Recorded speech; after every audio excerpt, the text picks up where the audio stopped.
This is your last chance. After this, there is no turning back. Real Talk. Hey, this is Robin Lord Taylor, and you're listening to Real Talk with the Director on Dollhouse Radio. Hey, what's up? It's Logan Browning, and you're listening to Real Talk with the Director on Dollhouse Radio.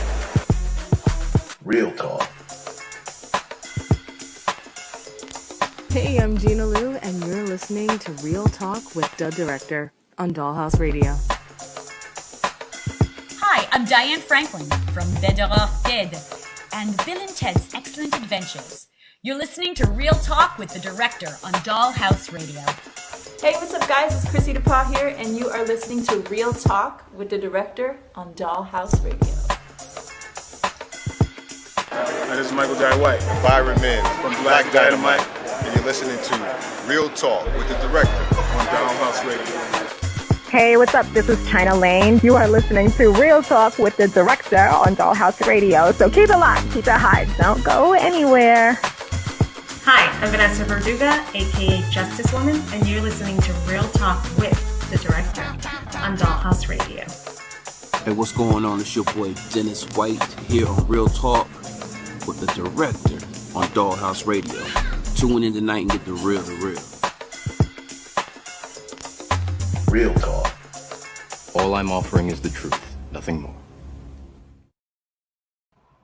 Yo, what up? What's going on? Happy Sunday, everybody. You're listening to Real Talk, the Director's Cut with the Director. That's me. Be with you for the next 60 minutes or so. I don't know, give or take, whatever. And this is the extension show. You know, Real Talk's always brought to you each and every Monday by Dollhouse Radio and Dan Morrell. But this is, we're broadcasting live via the World Wide Web every Sunday or every other Sunday on Facebook.com live and, of course, YouTube.com live. The IE Network on YouTube. You want to check us out? If you're not on Facebook, if you want to catch it on YouTube, go to youtube.com/the IE Network. And you'll find us. That's what's up. Thank you, everybody, for joining us again for another edition of the Director's Cut panel discussion. This is where we have our, we kind of go over things leading up to or at the end of the week. This is mostly dedicated to comic book movies and all types of other stuff. A little more nerd stuff. Real Talk, we do movies and all that other stuff, but we're gonna do a little bit of everything on this one. But we'll talk some stuff, whatever is in the news. Some interesting things have been coming up and this week, so we want to talk about that.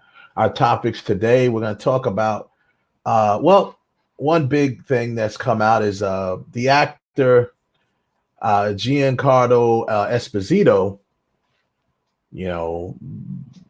It depends on, I would say you could know him from a lot of things depending on your age. Known for Breaking Bad, the Chicken Man on Breaking Bad.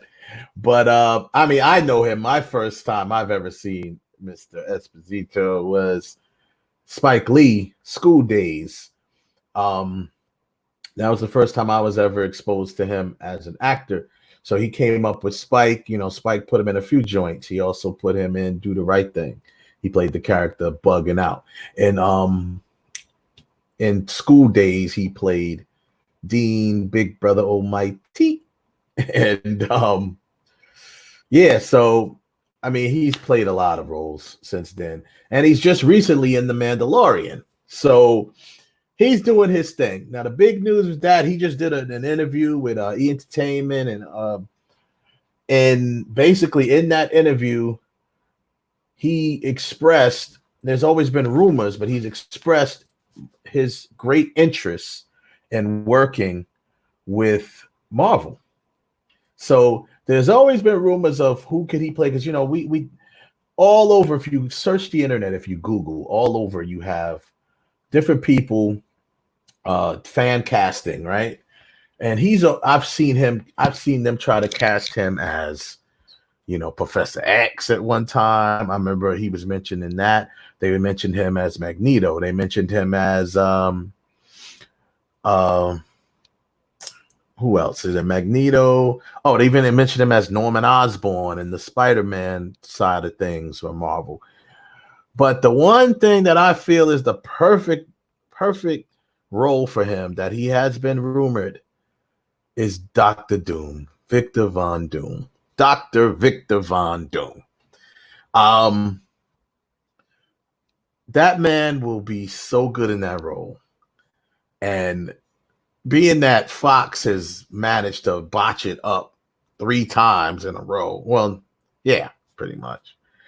Although Julian McMillan, I do like him as an actor. He's always like a bad guy, right? Like you always see him. He's always playing a bad guy. Like his Nip Tuck, he was kind of like the anti, he was kind of like not the antagonist, but he was the bad one of the two in Nip Tuck. He was in Charmed. He was a bad guy. I mean, he was kind of like the anti-hero type dude, and they even brought him into The Runaways. Again, bad guy. So he's like a classic bad guy, right? Julian McMillan's got that look. He actually didn't have a bad look to play Doom. I think the script was just horrible. And the way they did him with the costume, he just didn't look right.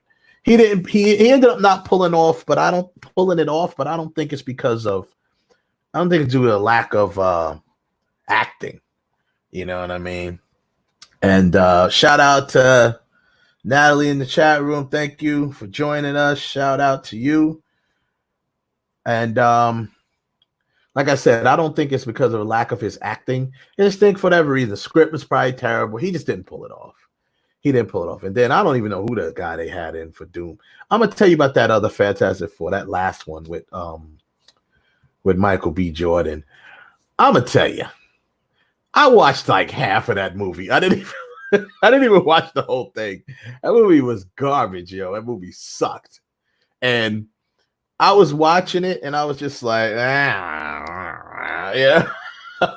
I might have got through it. I think I fell asleep like 3 times, kept rewinding it. The movie was trash, but the guy who they played, I don't even know who they had playing him in that. But like I said, man, forget all of that. Giancarlo Esposito, that dude would destroy the role of Dr. Doom. Destroy it. He would be so, just hear his voice come through, come out as Doom. It'll almost be like, I mean, don't get me wrong, I'll never compare anyone to the great James Earl Jones. But I'm saying it'll be that same type of, just like, like how I felt when I heard the dude, can't think of his name right now, who played Ultron. He was perfect for Ultron. He had the perfect voice. Perfect. But that's how I feel about this dude. His voice, he's got that he articulates so well. He could play a genius. He could definitely play a genius. And he could play a mad genius. And that is what put that together. That's Victor Von Doom. The mad genius. He's mad, but he is a genius. So he's basically Reed Richards, but just crazy. You know what I'm saying? So, that's pretty much Doom. So, we'll talk a little bit about that. I'll bring my people in and see what they want to talk about that. Also, one of the topics we're going to be talking about is, one of the main topics I want to talk about is, so we have obviously on the heels of a report that the movie theaters it's looking like the movie theater opening is going to be pushed back to mid 2021. Only reason why I'm saying that is because movie studios are pushing their releases back. So we just got the word that from WandaVision has been pushed back, and that's going to be on Disney Plus. Just all of these, they're all pushing their stuff back. So anyway, on the heels of that report, what we wanted to talk about, what I want to propose to everyone listening, and of course my panelists, what if or should should movie studios now think about bypassing? Is it that time to start thinking about bypassing the movie theaters and going straight to VOD? VOD is video on demand, whether it's through streaming service or if it's like through Amazon or wherever, or their own service. But it would have to be some sort of video on demand. And if they did that, I believe that well, I'm gonna tell you what I believe once I get my panelists in here. But is it time for that? Because it's not looking good for the movie theaters. It's just not looking good. There's a quote in here that I'll read in a minute from the movie theaters. And actually, Christopher Nolan's latest film is probably gonna take a hit.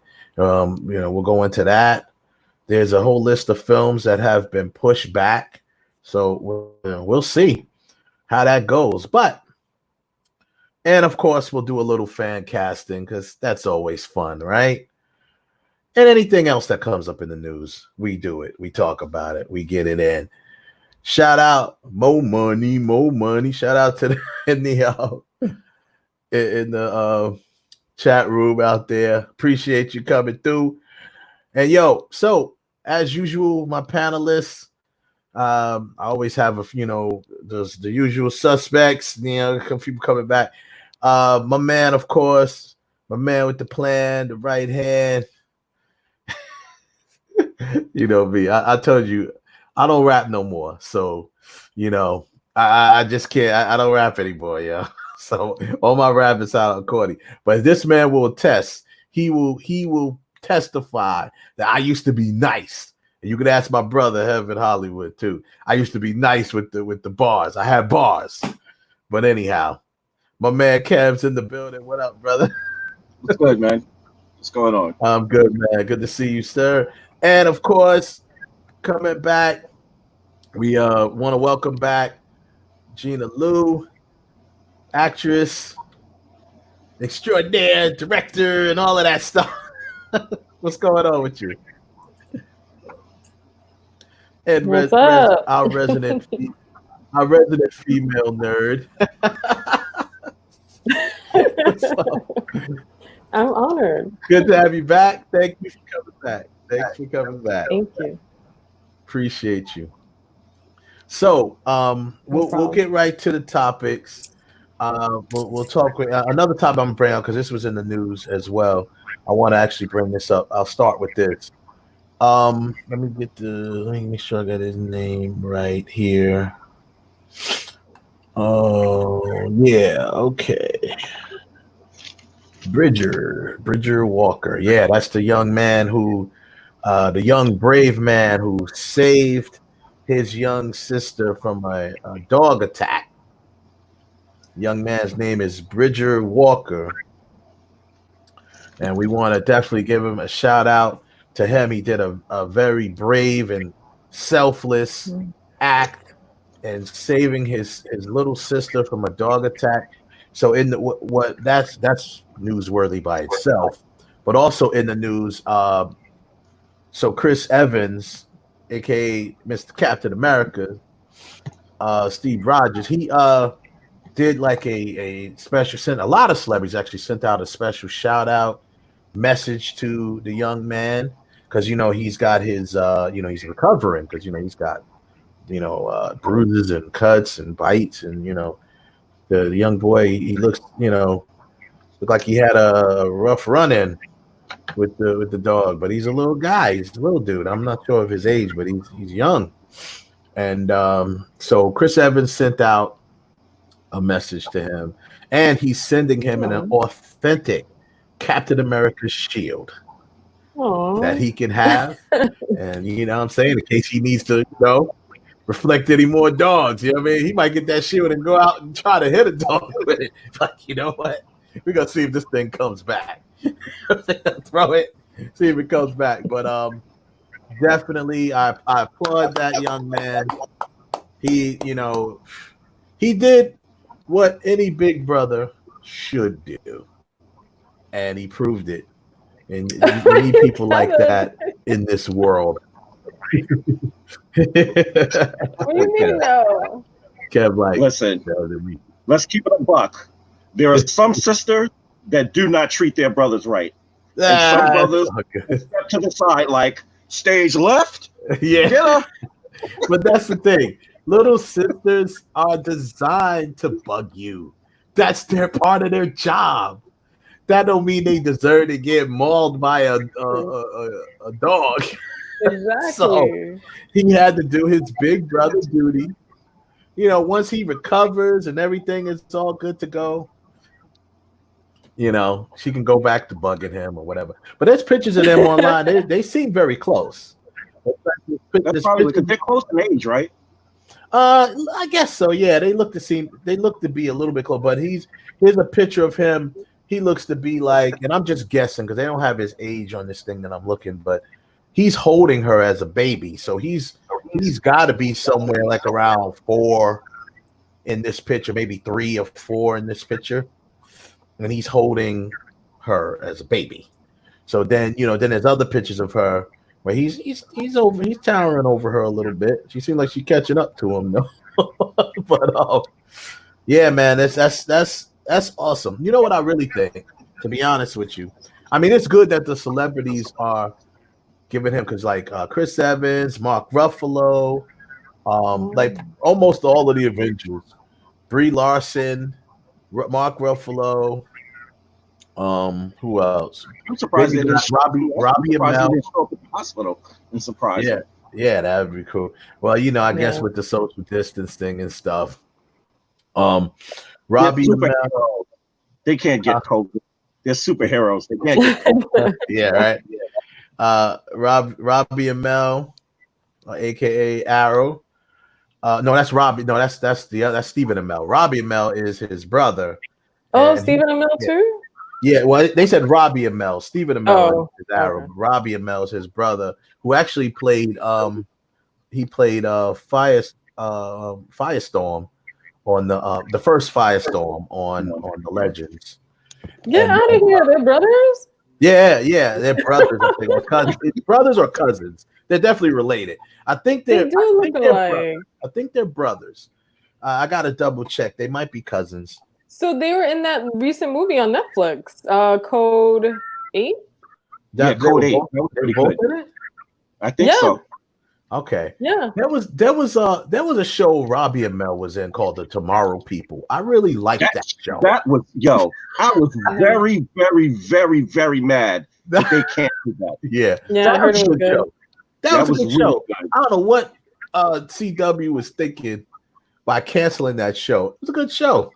Very good. The Tomorrow People. Mm-hmm. Grant Gustin, who plays the Flash on the CW, he also praised the young boy for his bravery.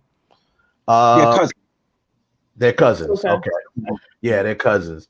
So yeah, they do look alike. So this is here. Chris Evans says people who put the well-beings of others in front of themselves are the most heroic and thoughtful people I know. I truly respect and admire your courage and your hearts. And your heart. Not hearts. Then he says, who said that? Who was actually the one who said that? That's Mark Ruffalo who wrote that. Chris Evans says, let's see. Now, that sounds like something Cap would say. Yeah, it sounds like it, right? That's Banner. Banner's like, all right. And he was like, oh, Hulk out. And he was like, can I take a picture with you? He's like, yeah, I'm Ant-Man. You want a picture with me? They're like, who's Ant-Man? No. Who's Ant-Man? He's like, come on, he wants a picture. Go ahead, take me. He's like, yeah, man, he doesn't want the picture. So, can I say that Hulk was really cool in that last one? Like his personality, like Hulk plus Banner, like 50-50 is the best. Yeah, it's cool. It's that is cool. What does he say? I'm sure you. Let's see. You've heard. Oh, you. So Chris Evans says, "I'm sure you've heard this a lot over the last couple of days, but let me be the next one to tell you, pal, you're a hero." Now that does sound like Cap. Pal, you're a hero. Yeah. Like, what you did was so brave, so selfless. Your sister is so lucky to have you as a big brother. Your parents must be very proud of you. And like I said, I see the pictures of this young man, and he's, like I said, that's the aftermath, I guess, of tangling with the dog. And you know what? I know the celebrities are doing their thing, whatever. Man, people need to get like a GoFundMe or something, man. Help pay for that kid's surgery. You know what I mean? Yeah. He did his thing, man. You know what I'm saying? That is never going to be his sister probably doesn't even understand right now what he really did. But like I said, to some people, Kev, it's a naturalistic. You know what I mean? It's a naturalistic. It's just that made simple. You know what I'm saying? But so I definitely wanted to start. I wanted to lead with that because that's a great story to lead with. And I love that all of these celebrities are. And trust me, Kev, I'm sure if it wasn't for social distancing and stuff like that, they would have went to. Oh, they definitely would have showed up to the hospital. Definitely. Yeah, they would have showed up to the hospital if it wasn't for social distancing and this crazy coronavirus. I just want to say one thing, or I want to kind of speak on what Gina just said. Yeah. Her, probably myself, and I've only heard like maybe about 5 or 6 other people are actually in the minority of people who actually like Professor Hulk. Like a lot of people, a lot of people are like, "What the hell? Why didn't he Hulk out? Why didn't he? Why didn't he?" I know where you're going with that. I did like the Professor Hulk character, but I think a lot of people, including myself, I was a little disappointed that he did not have a rematch with Thanos. He should have got a rematch. Like I would have saw him if he would have been like he about to fight Thanos. He's standing there. Thanos don't even know really who he is because it's the new Thanos. It's the Thanos from the past. So Thanos is looking at him like, all right, I'm about to take you out. And he just looking at him like, all right, Hulk, take over. And then he just like hulks out like, and then just goes in and they start routing. That would have been crazy. I was really upset that Hulk did not get a rematch with Thanos because Thanos put it on him so bad. Thanos put the things on him, yo. So it's like when he hit him, that one hit, when he hit him like in the shoulder, it's right in there. He's like, that hurt. He might have expected that. And then it was over from there. And when I saw Ebony Ma was like, no, let him have his fun. I said, what? Wait a second. Let him have his fun. Yo, he duffed Hulk out, bro. Real quick. Bop, bop, bop, bop. Earth slammed him. Bang. I'm just like, I feel so bad for him. He Earth slammed the Hulk. That's impossible.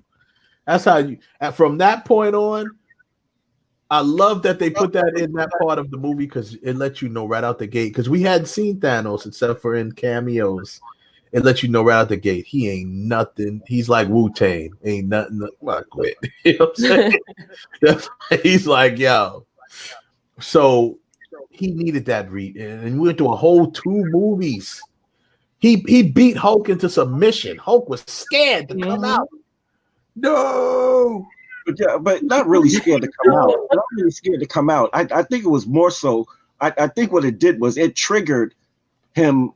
It triggered the Hulk being or saying how he really feels. Like, you only call me when you need me. Why am I not in the forefront just like you? You know, I got feelings. I got feelings too. He whooped my ass. Nobody gave me a hug. What's going on? I'm gonna chill back here. You figure it out. I think he was shook, bro. He's like, yeah, I think it was shook. What do you mean? What do you mean? No. He's like, no. Yo, it was all the way into the end of the movie. He still didn't come out. That was the perfect time for him to come out when he was stuck in that Hulkbuster costume, out, you know, the Hulkbuster thing. And he's like, come on, man, I really need you now. Man, that shit wasn't happening. So, yeah, it's funny. So that just proves how bad Thanos is, man.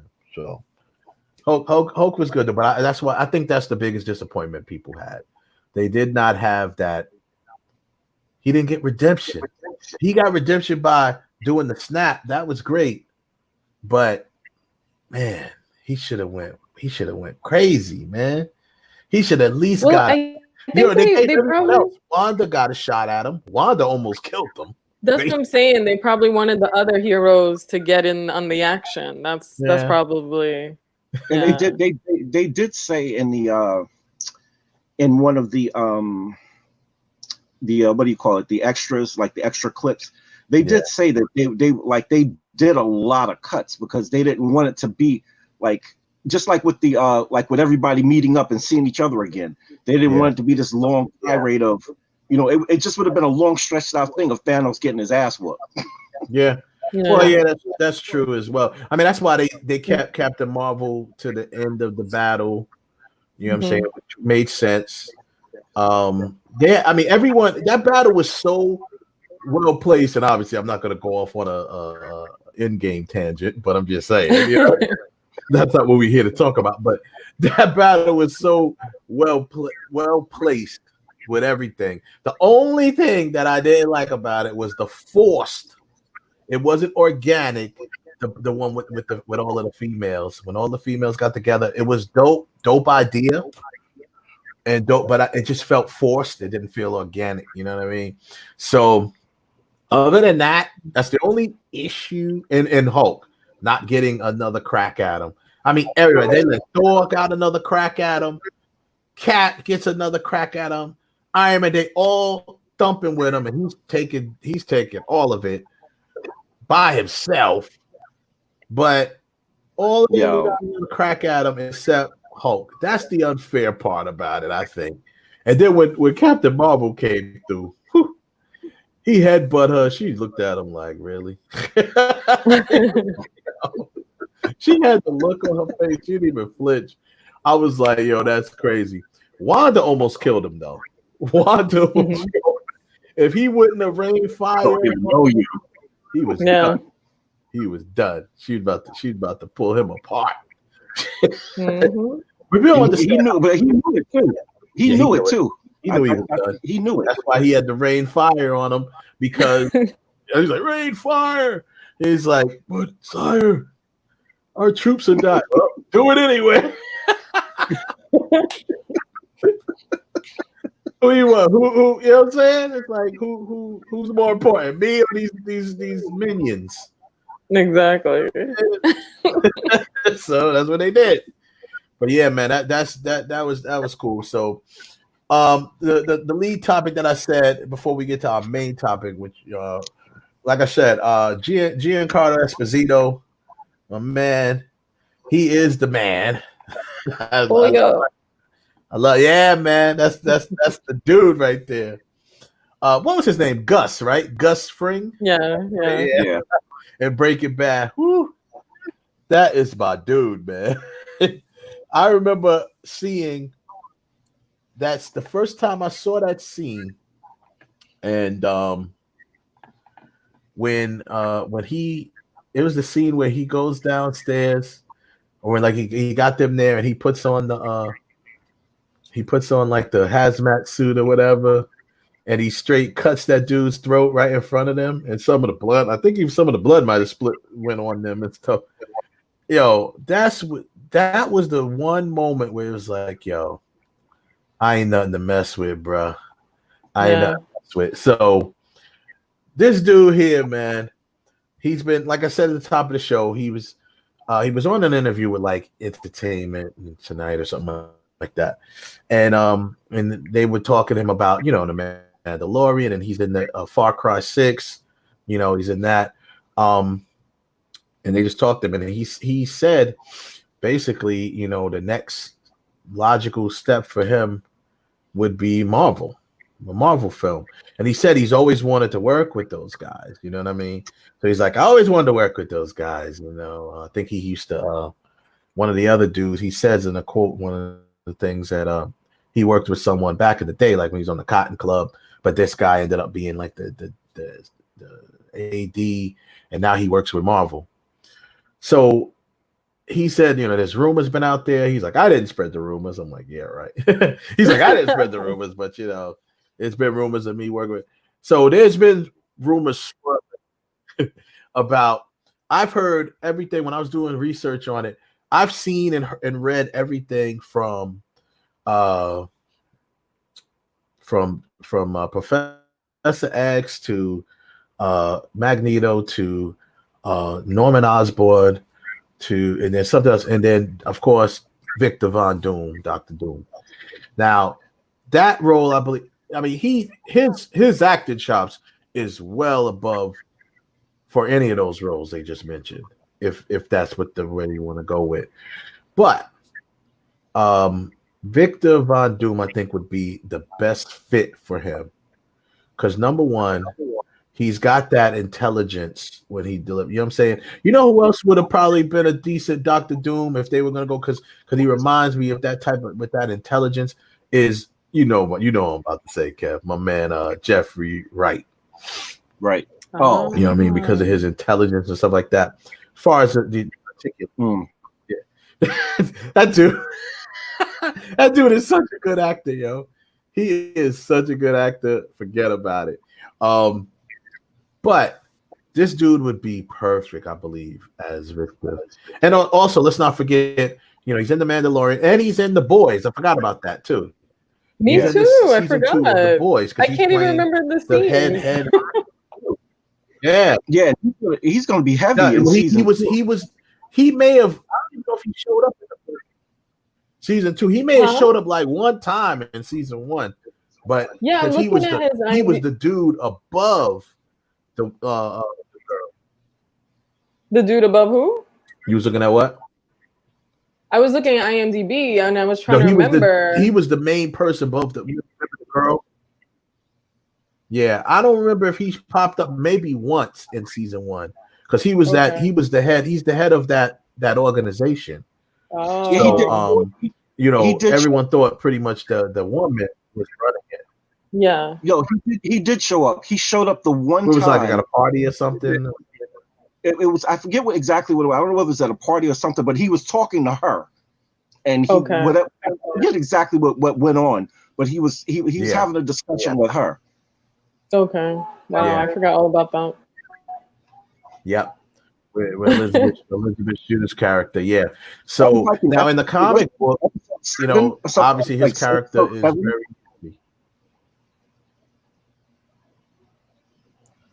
Maybe I don't remember, but I do remember him showing up like once or whatever. So he's going to be heavy in season 2. I mean, this dude can do no wrong right now. Like I said, I remember him as Dean Big Brother Almighty in School Days. You know, he was good back then. He was just you know, kind of like coming up. You know what I mean? He's yelling at what was Spike Lee's character name? Half Pint. He's like, listen, Half Pint, you better find you a freak tonight, because I ain't pledging no virgins. Say that. He said, you better go out and party and find you a freak tonight. He was funny in that. Dude is a good actor. I mean, and obviously in Do the Right Thing, he had that wild character bugging out. So he's a perfect Doom. Why? What do you guys think about him playing Doom, Dr. Doom?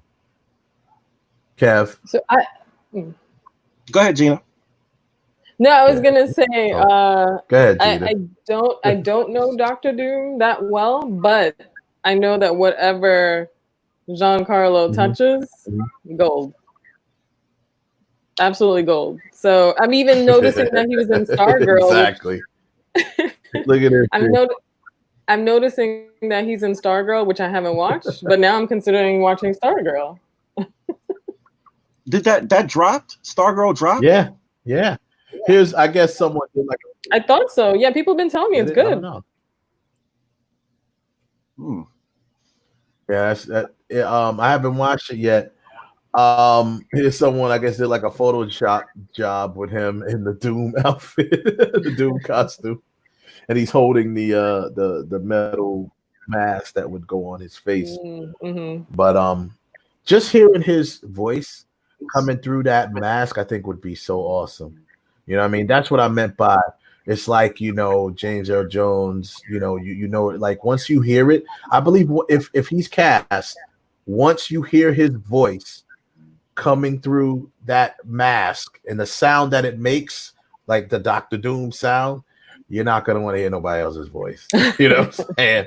I think you're just going to hear it. And just like how I felt with my man who played Ultron, I think he did that voice so well, you know, from the what is his name? James Spader. Yep. Yeah. His voice is already, he's another one of those unique voices type. James Spader, yeah. When he did the Ultron voice, it was like perfect, you know. So certain things, I think he'll sound good. What do you think, Kev? I mean, I already know what you feel about this, but listen, let the world know.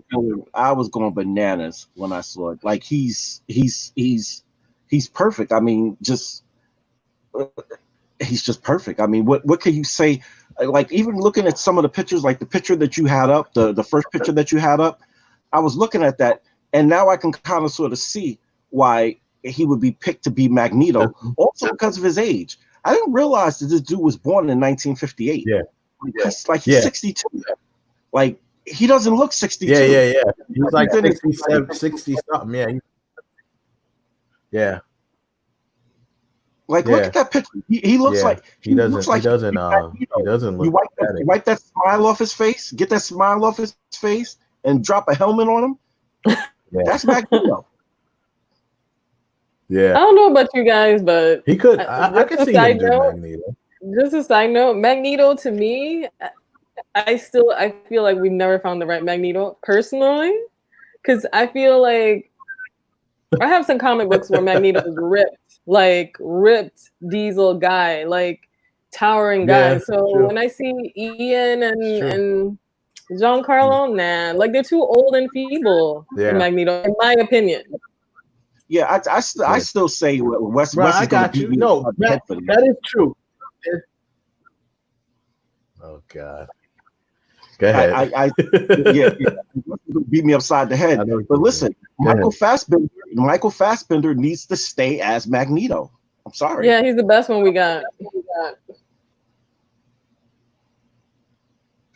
But he could bulk up. Now, like I said, I do not disagree with that. I just believe that Marvel is going to just move forward. I just don't believe Marvel is going to bring back anybody. I would hope. I mean, my hope was this: in a perfect world, it's like, okay, at least bring back Michael Fassbender and bring back the dude, Professor. Like, bring them. They're incredible actors. You know, they're superstar actors, and you know they did the roles well. Mm-hmm. So you could at least bring them back. And of course, Hugh Jackman, if he wanted to play Wolverine, you bring Hugh Jackman. I mean, he just doesn't really want to play Wolverine, but I'm sure he'll do at least one for the MCU. You know, if he could just do one for the MCU, he'll be. He has to do it. I think everyone would be satisfied. I mean, we'll see. If anything, I guarantee you, the first time we see Hugh Jackman, it'll be like in Deadpool or something. He'll make a cameo in that because Deadpool has been, trolling him since the beginning of time, and Ryan Reynolds has been jumping on. You saw everyone sort of when Ryan Reynolds jumped on their. They had their little reunion on like their Zoom call, and then he jumps. They're all like, "Okay, They're like, yeah, I'm gonna head out. And they're like, okay, bye. And as soon as he jumps on, so you know, their chemistry is hilarious. Number one, they gotta get on screen together. So I wouldn't be surprised if whenever they just did another Deadpool movie, Hugh Jackman show up in it as Wolverine. Even if going forward he's not cast as Wolverine in the MCU, I wouldn't be surprised to see that happen. Yeah. Wolverine is going to be a tougher character to cast. If they really wanted to stay true to the comic, he needs to be kind of short, really. And Hugh Jackman really isn't short. No. That was the one thing that, of course, you kind of. Yeah, huh? What'd you say? He's like 6'2". You gotta live. That. You gotta live with that. Yeah, he's like 6'2". Yeah, you gotta live with the fact that he's tall, but he did because he's Hugh Jackman. He did a great job, right? So, but that'll be a tougher one to cast. I got some more stuff a little bit later. We do some fan casting. I got a couple of people to play some of these characters, but we can just do some here, maybe continue it next week or something like that. But this dude as Dr. Doom would be perfect, I believe. I believe he'll do his thing as Dr. Doom. Like I agree with Gina. I think that Magneto, Michael Fassbender is probably the best we got now and close to it. Plus, once again, he's kind of like the perfect age for it.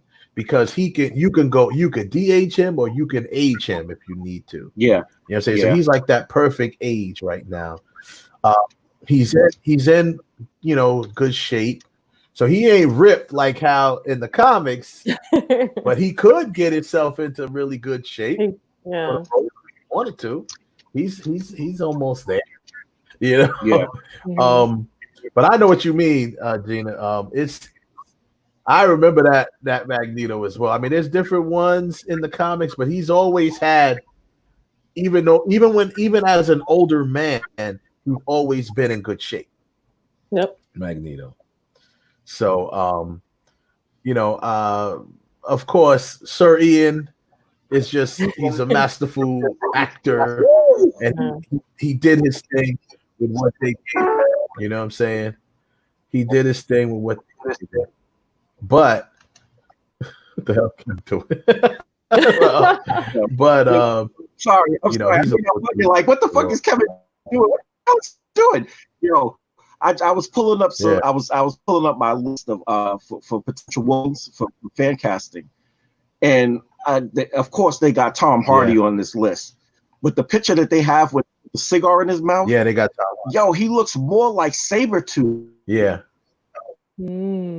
He looks too. Yeah. Then he looks like Wolverine. I thought that too. Wow. If they're gonna incorporate Venom into the MCU, you can forget Tom Hardy. No. Say that again. You're breaking up. Oh, I'm sorry. I said Carl Urban, I think, would be a perfect for Wolverine. Still breaking up. Yeah, I think Carl Urban is pretty. Yeah. Yeah, we heard you that time. Yeah, he could do. Yeah, he could pull it off. Carl Urban.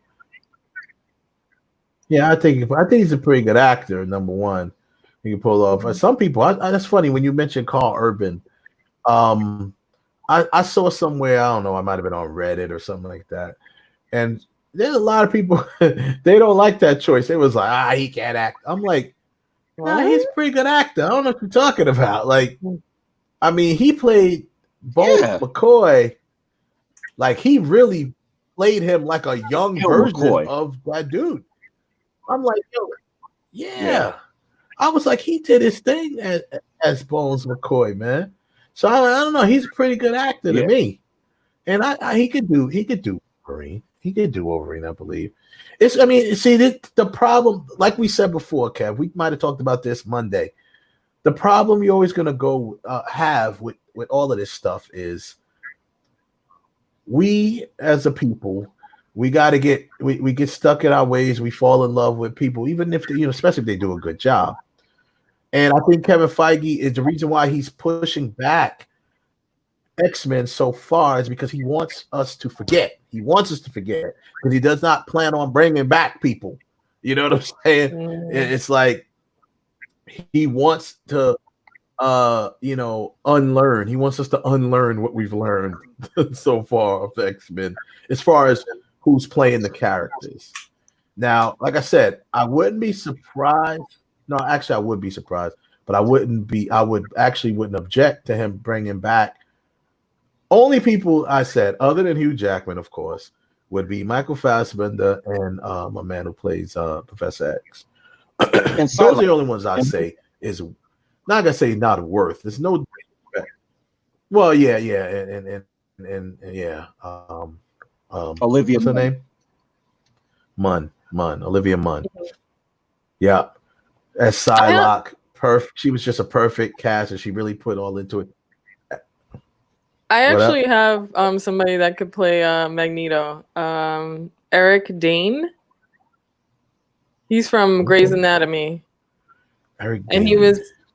he was recently in Euphoria. Familiar. Have you guys seen Euphoria?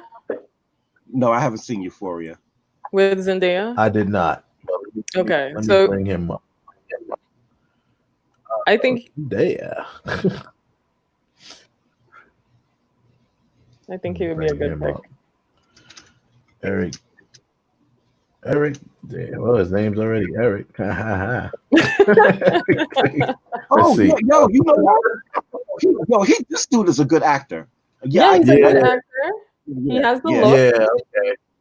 He could probably bulk up.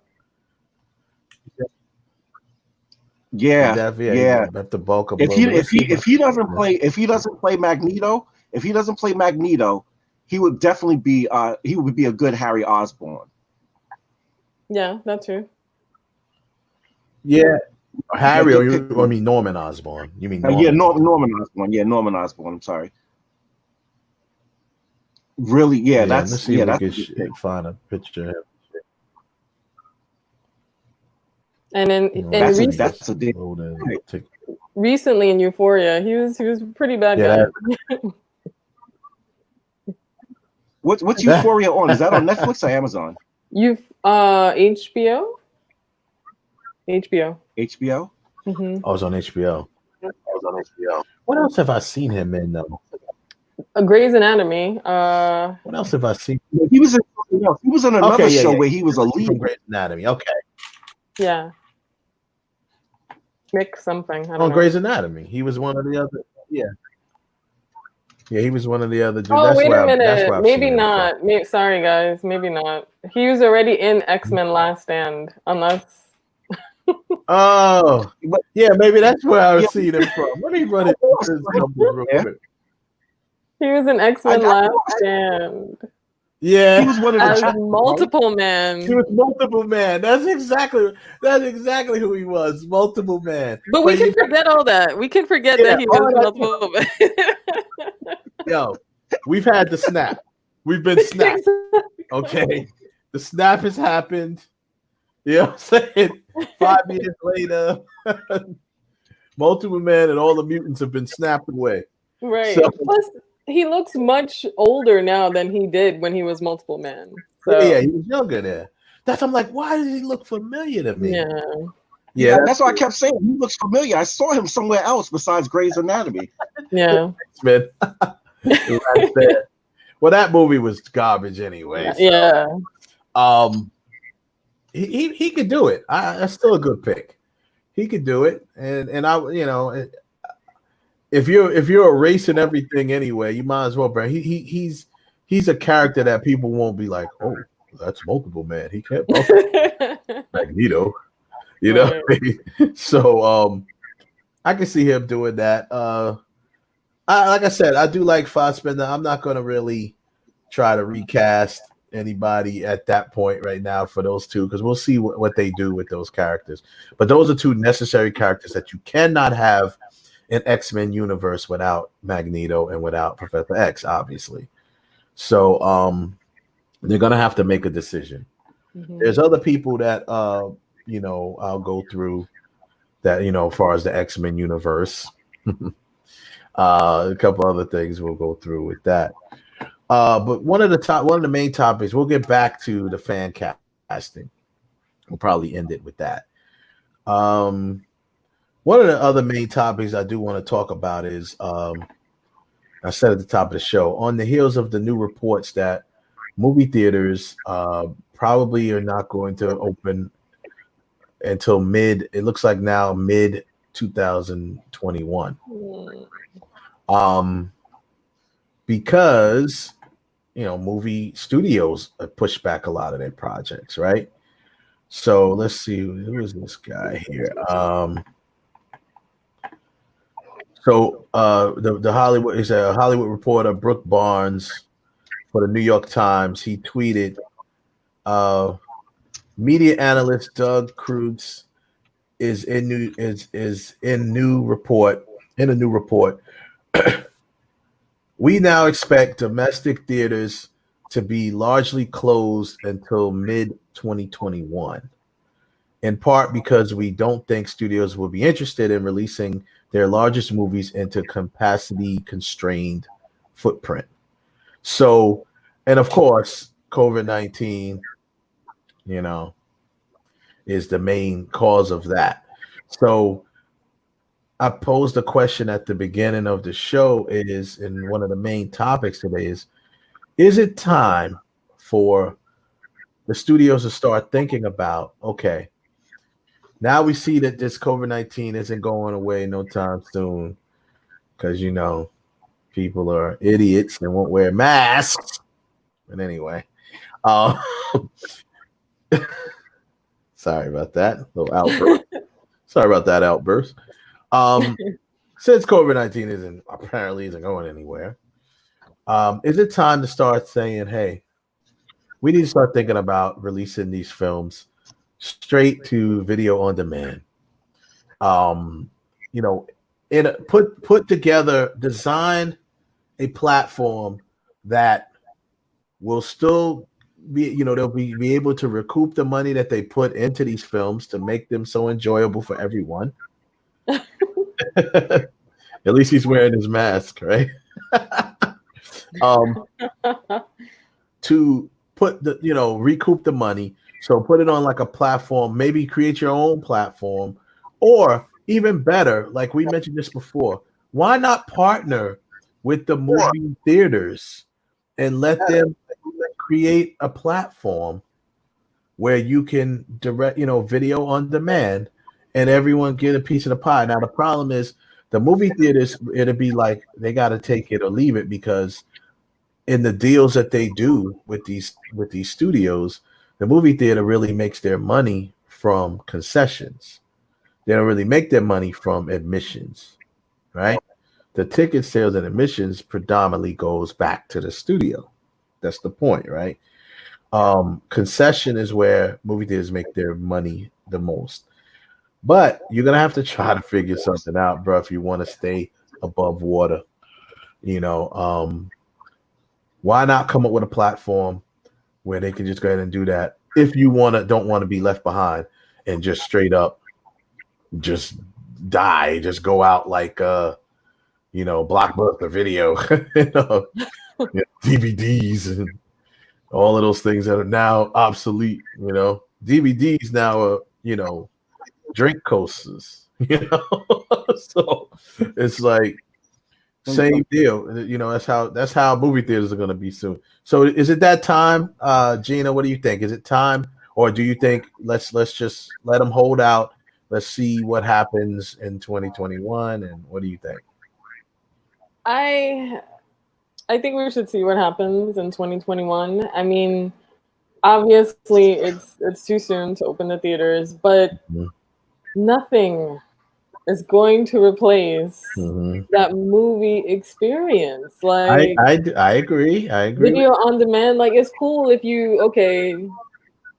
never got around to seeing a certain movie, but when it's like a blockbuster movie like Tenet, I really want to see, and I'm like, I was contemplating like taking the risk. But I'm like, don't do it, Gina. Don't do it. I really want to see that movie, and I know Black Lives Matter. Don't do it. Your life matters. Do not do it. Black nerds' lives matter. Your life matter. Yeah, I know what you mean. I get what you're saying. I do. I'm ready to see 10 and 2, but I don't know. It's so funny, yo. Kev, and I know what Kev's gonna say, but Kev is probably more than myself, probably one of the most like movie theater person that I know. He goes to movie theater way more than me, and I like to think that I went to movies a lot, but he goes to the movies way more than me. And as a person who was a movie, I've been doing this forever. You know what I mean? We've all probably been doing it since we were kids, right? You know what I mean? I was always getting into movies, lying about my age, getting in to see R-rated movies. I always looked older than what I was. So, I mean, the movie theater experience will be missed, and it is missed now.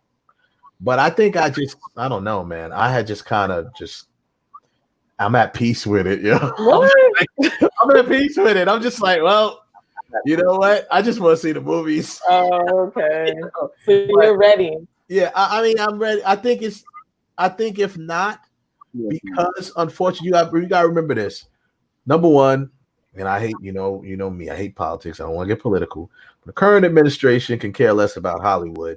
So they're not going to do anything to put in place to help these production studios get back into production and start making their things, which means they're also not going to help them or help the people as far as with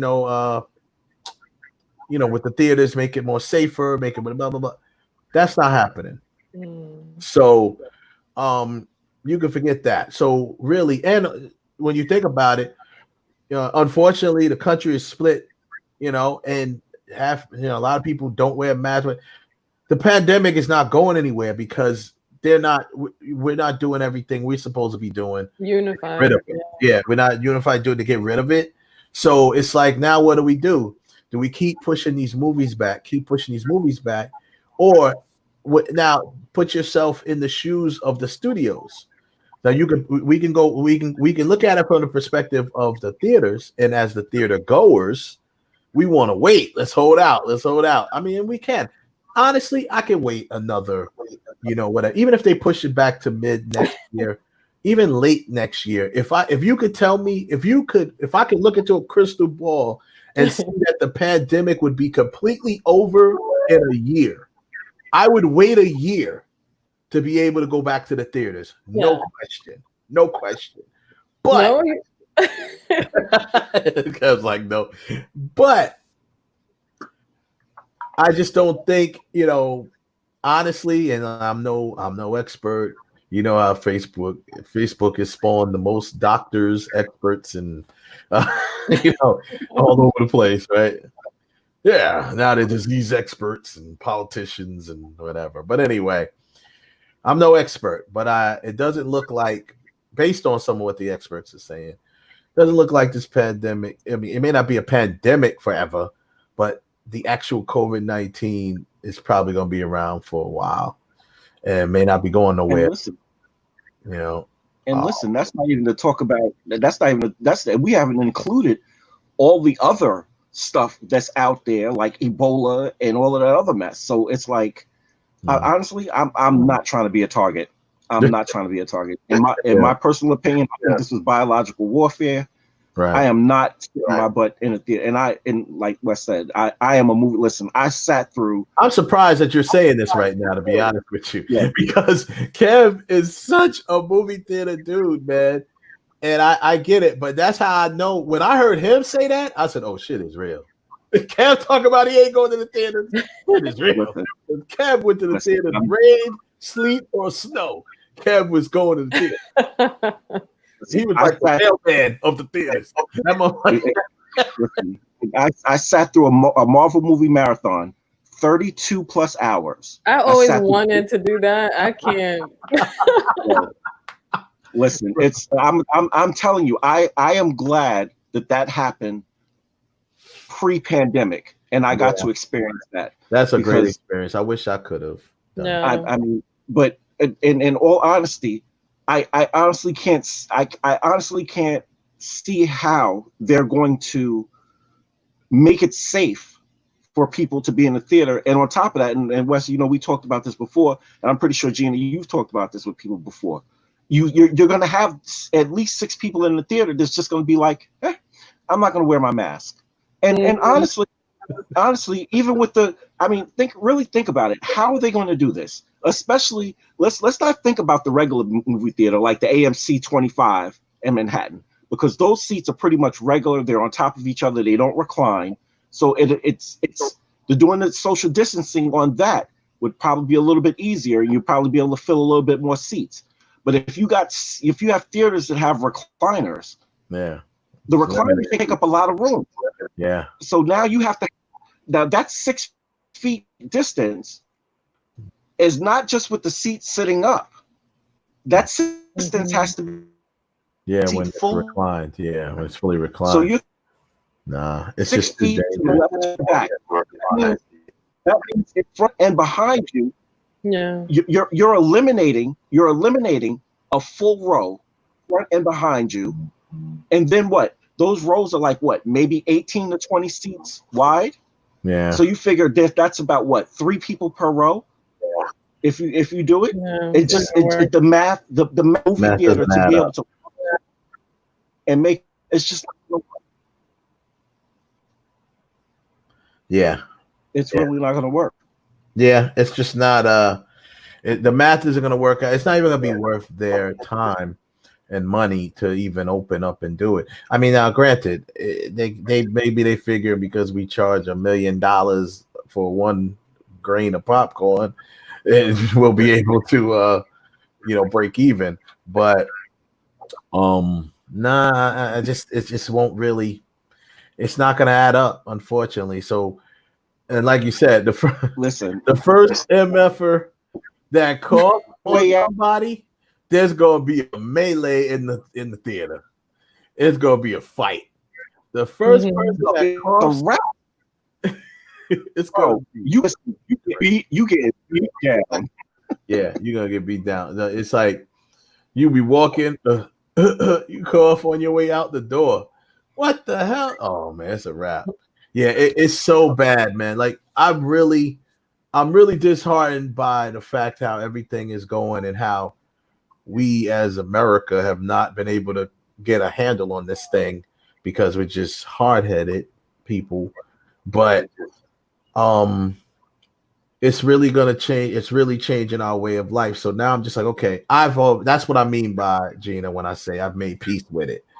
Life is changing. And I'm like, listen, I still want to see these movies. God damn it! I'm like, I want these movies to come out. Listen, the best thing for movie theaters to do is to get. I mean, listen, in all honesty, I know AMC has started something. They started something way before the pandemic. Yeah. I don't know about Regal do the same thing, but why not take my Stubs rewards or my A-lister account? Yep. Change my A-lister account to where it's now okay. You get to see not 3 movies, but you get a discount on seeing 1 movie, and maybe you get to see that 1 movie 2 or 3 times, but you paid a premium price. But you get to see it more. You get to see it on repeat more. Maybe start up the movie theaters, maybe independent of outside of the normal streaming services like Amazon and Vudu and all the other streaming services. Mm-hmm. Maybe do an independent streaming service like AMC streaming, Regal streaming, mom and pop streaming, whatever the case may be, that's strictly dedicated to just doing new release movies and have that experience there. Then the studios actually going to make double the money because now they're going to charge. Obviously, they're going to charge more. They're going to charge $25 a movie, maybe, in order to make up.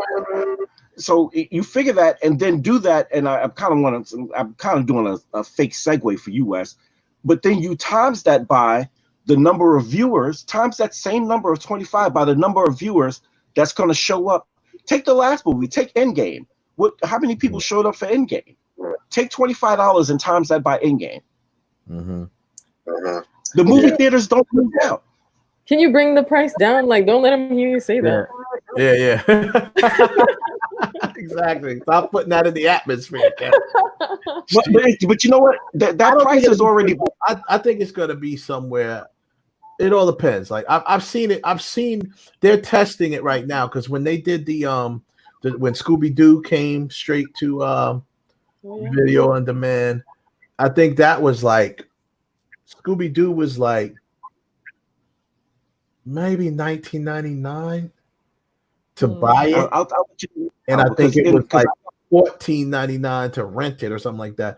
So it's like, why the hell would I rent it for $15 when I could pay $5 more and own it?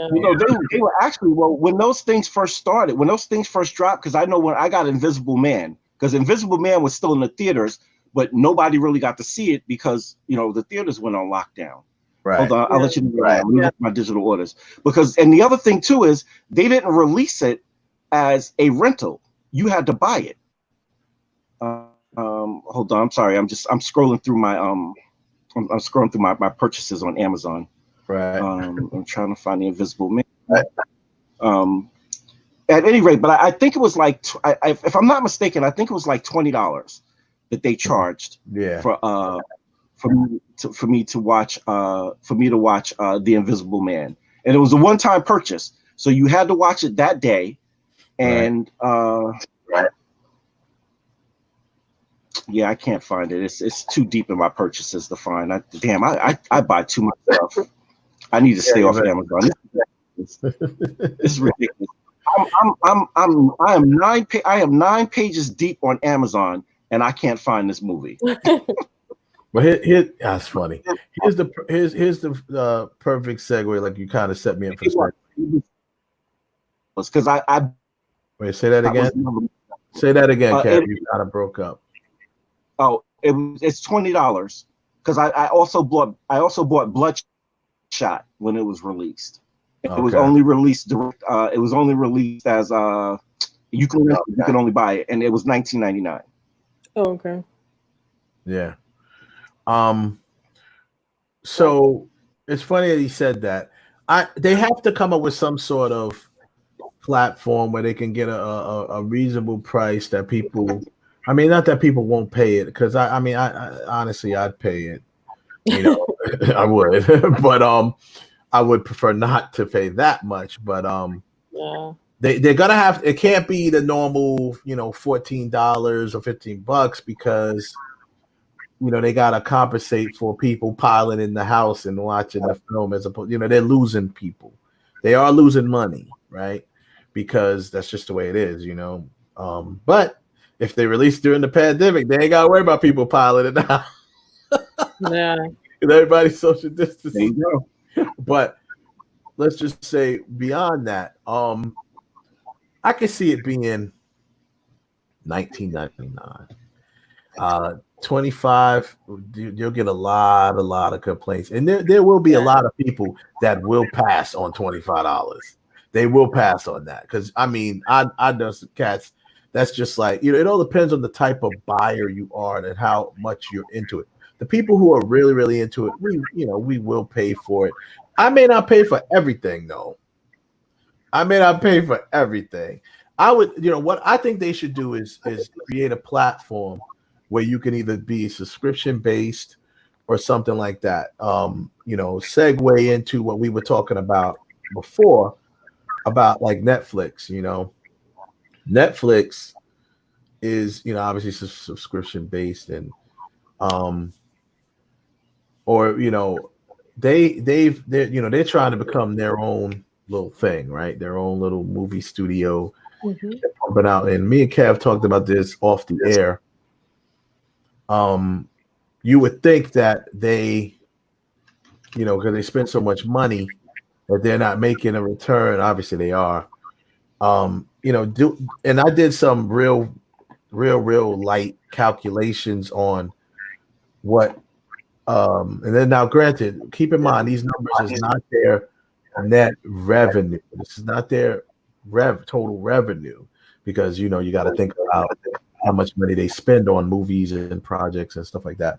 But this, Netflix has right now currently has 190 million subscribers. So the average Netflix subscription is like, I think it's like $14.99 or something like that, right? Or $12.99. I don't remember what it is. I don't even know what it is, but I pay for it. So it's like $14.99. Let's just say that, right? I'm around it up to $15 a month. So you got 190 million subscribers, and you times that by 15. I'm just overshooting it a little bit because I think it's about 15. If you times it by 15, whatever that number is, you get something like 2 point something billion dollars. $2.85 billion. That's 1 month of subscribers, right? If you times that by 12, you're about 34 or is it $34.2 billion or something like that a year is how much money is pulled in. Now, obviously, that's not that. 342 billion. Oh, my bad. 342 billion. I missed a certain decimal.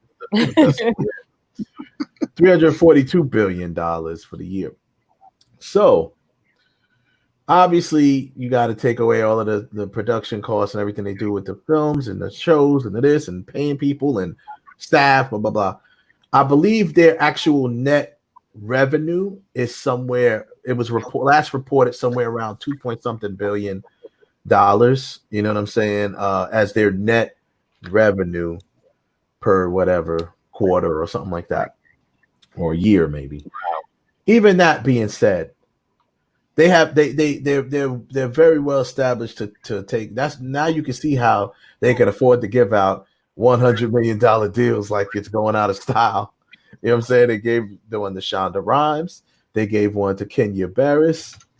You know what I'm saying? They like just straight throwing out these deals. And then now you got a lot of shout out to my boy Mike Sword. He's an agent of mine that I work with, and he gave me some information on some things too. It's just like, if the celebrities are now so hip to Netflix, everyone's going over there to get deals.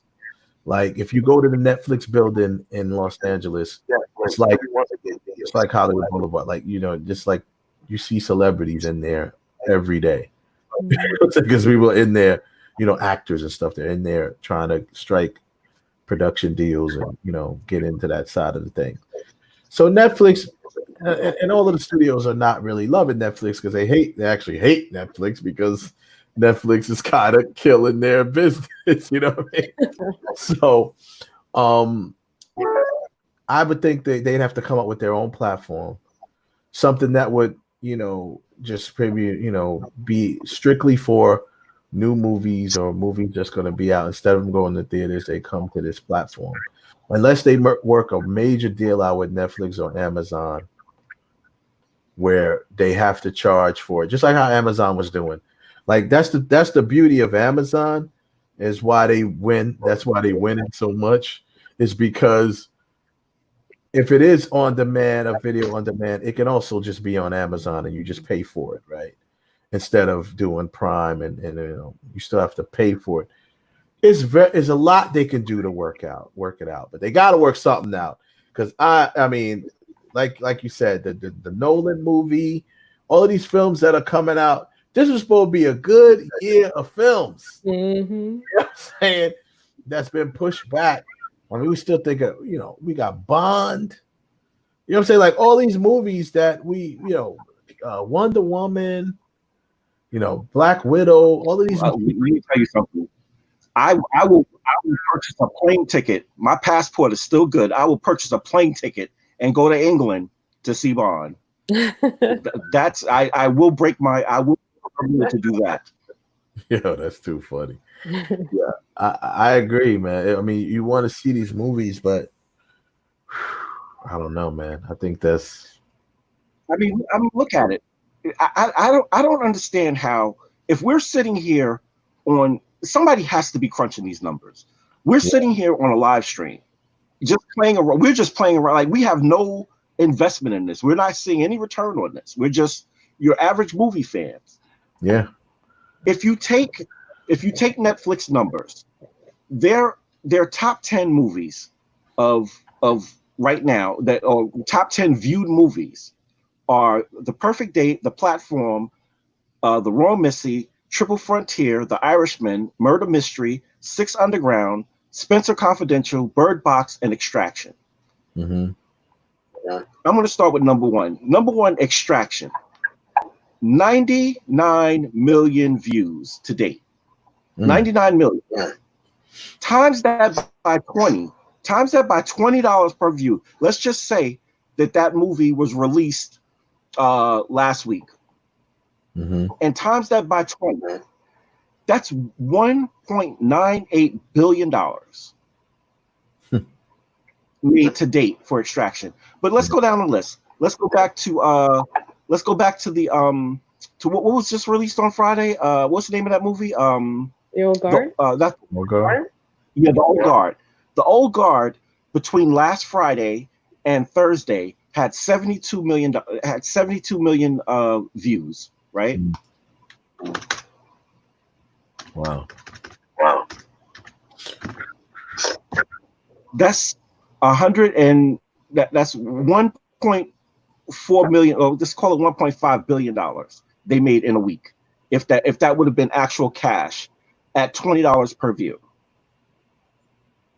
You're trying to tell me that this won't, they can't figure this out? Like, listen, and I understand, like in the case of the New Mutants, it's how everything is how they're contractually set up, and there is even a loophole for that. How they're contractually set up, these movies have to be released in theaters. But right now, there's an act of nature that's going on right now. Right. And so there needs to be a compromise. We need to see our movies. You need to make your money. We're willing to spend our money to see said movie. Figure it out. Figure it out. Listen, yes, some actor or actress is going to be butthurt because they didn't get to see it on a big screen. Listen, I don't know. Open it up. Do a press screening with like 20 people in the theater, and let them go to that and enjoy it. But as far as I'm concerned, for me personally, I don't care about just seeing these movies at home on my TV. If that's the case, I pretty much consign myself to that. That's what life is now. Life is now that everything is going to be either on the internet or streamed live on your TV. I'm actually willing just to be like, you know what? It's time to start investing in projectors and bigger screen TVs to make your home experience that much better. I mean, the only other thing we have left is drive-through. Yeah. And like I said before on another show, you going to the drive-through is perfect for me. I have a full-blown 8.0 Infinity system in my Kia Optima, and it sounds gorgeous. So if you want to open up a drive-through, I'm all for that. I can enjoy the movie experience and start in the comfort of my car. I don't have to buy no food. I can bring everything with me, so I can deal with that. That's the only other option is to open up drive-ins again. That's the only other option. Yeah, I would be okay with that. You know, in my opinion. Yeah, I'd be okay with drive-in. You know, if you open up a drive-in theaters, bring those back. I would like that. Mm-hmm. You know, at least you could save face there. You know, I don't know, but we'll have to see, man. It's tough. It's tough, but I feel where you're coming from, Gina. I do. I guess I don't know. There's a lot of things I'm kind of content with at this point. Like with this whole pandemic thing, I just think I just want to see the light at the end of the tunnel right now. So I'm kind of like conforming. Like even for instance, I graduate in October, right? So like I've already kind of made peace with. I'm probably not gonna have a graduation. I might. I may not. If so, that would be awesome. I would love to walk and have some sort of, and they'll probably arrange something outside. We are in Florida after all, right? As long as there's not a freaking hurricane coming through, they'll probably arrange something outside or whatever. Neither here nor there. The point is, I've already made peace with it. Like, well, I may not be able to walk. Like I'm already planning something online. You know what I mean? Because I'm like, I'm gonna plan something online and invite people to join me and while I celebrate, when I graduate. So I'm just like, all right, cool. I already make people same thing with the movies. Like I do miss obviously going to the movies, but I'm just like, I think what it is, honestly, is Netflix is really just doing such a good deal, a good thing, stepping the game up. That Old Guard movie was good. You know what I mean? There was like one shout out to my man Brian. He had brought something up too. One of my coworkers, former coworkers. He was like, he's like, yeah, you can see the plot twist you can see coming a mile away, which I have to agree. Yeah, you could, but it was done very well. And which kind of leads me into what we was talking about before, getting back to fan casting.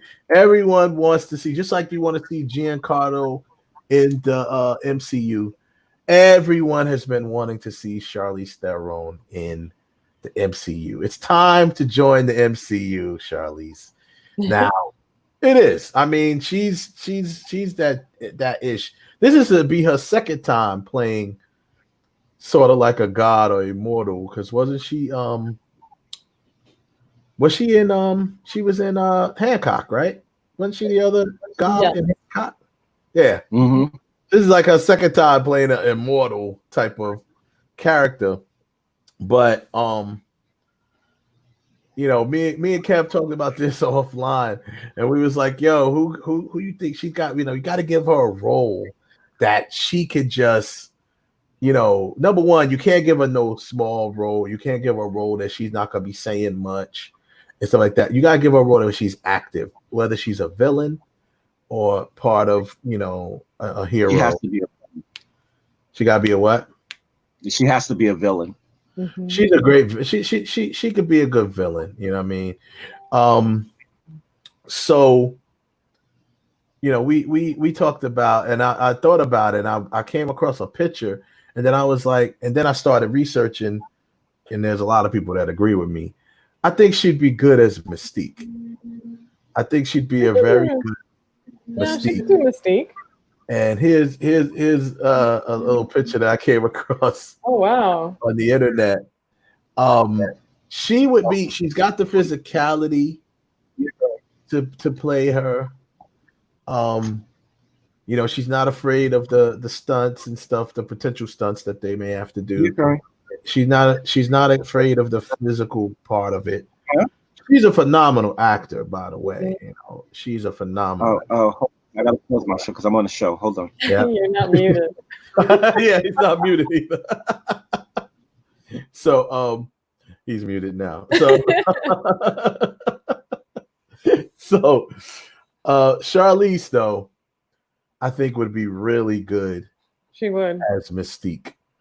Because Rebecca was good, and I loved Rebecca. Man. Yeah, I loved Rebecca as Mystique. She had the, like Mystique in a certain, like Rebecca had that tall, long limbs, like kind of tall. She was perfect for that. You know what I mean? Because that's how Mystique is. She's got those long limbs. She's kind of tall. Mm-hmm. I was even okay with Jennifer Lawrence as Mystique. I liked Rebecca better as Mystique, but they put Jennifer Lawrence probably because they wanted to make Mystique more prominent. Like she was just kind of like a hitman, side person, minion, when Rebecca was playing her, you know what I mean? Yeah, Jennifer Lawrence, she was all right. I didn't think she was great as Mystique, but I didn't have a big issue with it. She will be like a younger version, right? She in terms of acting chops, she has the acting ability. Oh yeah, Jennifer, but she did not look like Mystique at all. Not even a young Mystique. And there were times in the various X-Men movies where they wouldn't show her body because her body just did not fit Mystique. It didn't. She didn't have that long, slender, thing that. And it's not. And it's not to fat shame Jennifer. It's just Oh no, it's not it's even just that. she 'Cause she wasn't ain't yeah. It's just She's she not. wasn't she just wasn't Mystique. She didn't fit the character the way I Rebecca mean, did. yeah, that's true. Well, that's what we talked about. That has to come into play, and that's what I got. I got a lot of backlash when I made a comment like that about Brie Larson playing Captain Marvel. I said Brie Larson, although she's in great shape, she got in great shape for the role. That's not what I was talking about. I was just saying I just felt like her body, her frame type doesn't match how Captain Marvel is always drawn, how she's always been drawn. Mm-hmm. You know what I'm saying? Captain Marvel, she has muscles and she has physique. You know what I'm saying? She had both. So Brie Larson didn't really strike me as, and even after I've seen her as Captain Marvel, I was like, Who were you thinking? Who were you thinking more like Gina? What's her name?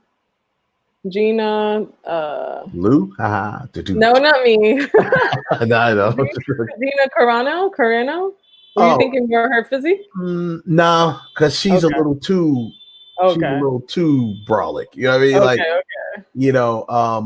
but I think I think Brie is the right size, maybe as far as like her size. She's the right size. She's just not cut up enough. She's not cut up enough. She's not. Her physique is not right. Like, oh man, I don't even know how to explain it. But I remember when I said it, I caught a whole bunch of hell behind it. So they draw her like, she's got to have all of these, the hips and the breast and this. I was like, what I'm saying is Captain Marvel body is crazy. I'm sorry. It is the way it's drawn. And it's always been drawn like that by, whoever. So I just like she didn't strike it to me, Brie Larson didn't. She didn't She's give perfect. Who? Brie Larson. Get out of here. Perfect for what? Get out of here with that. I love her as Captain Marvel. I think she's a dope Captain Marvel. She's okay.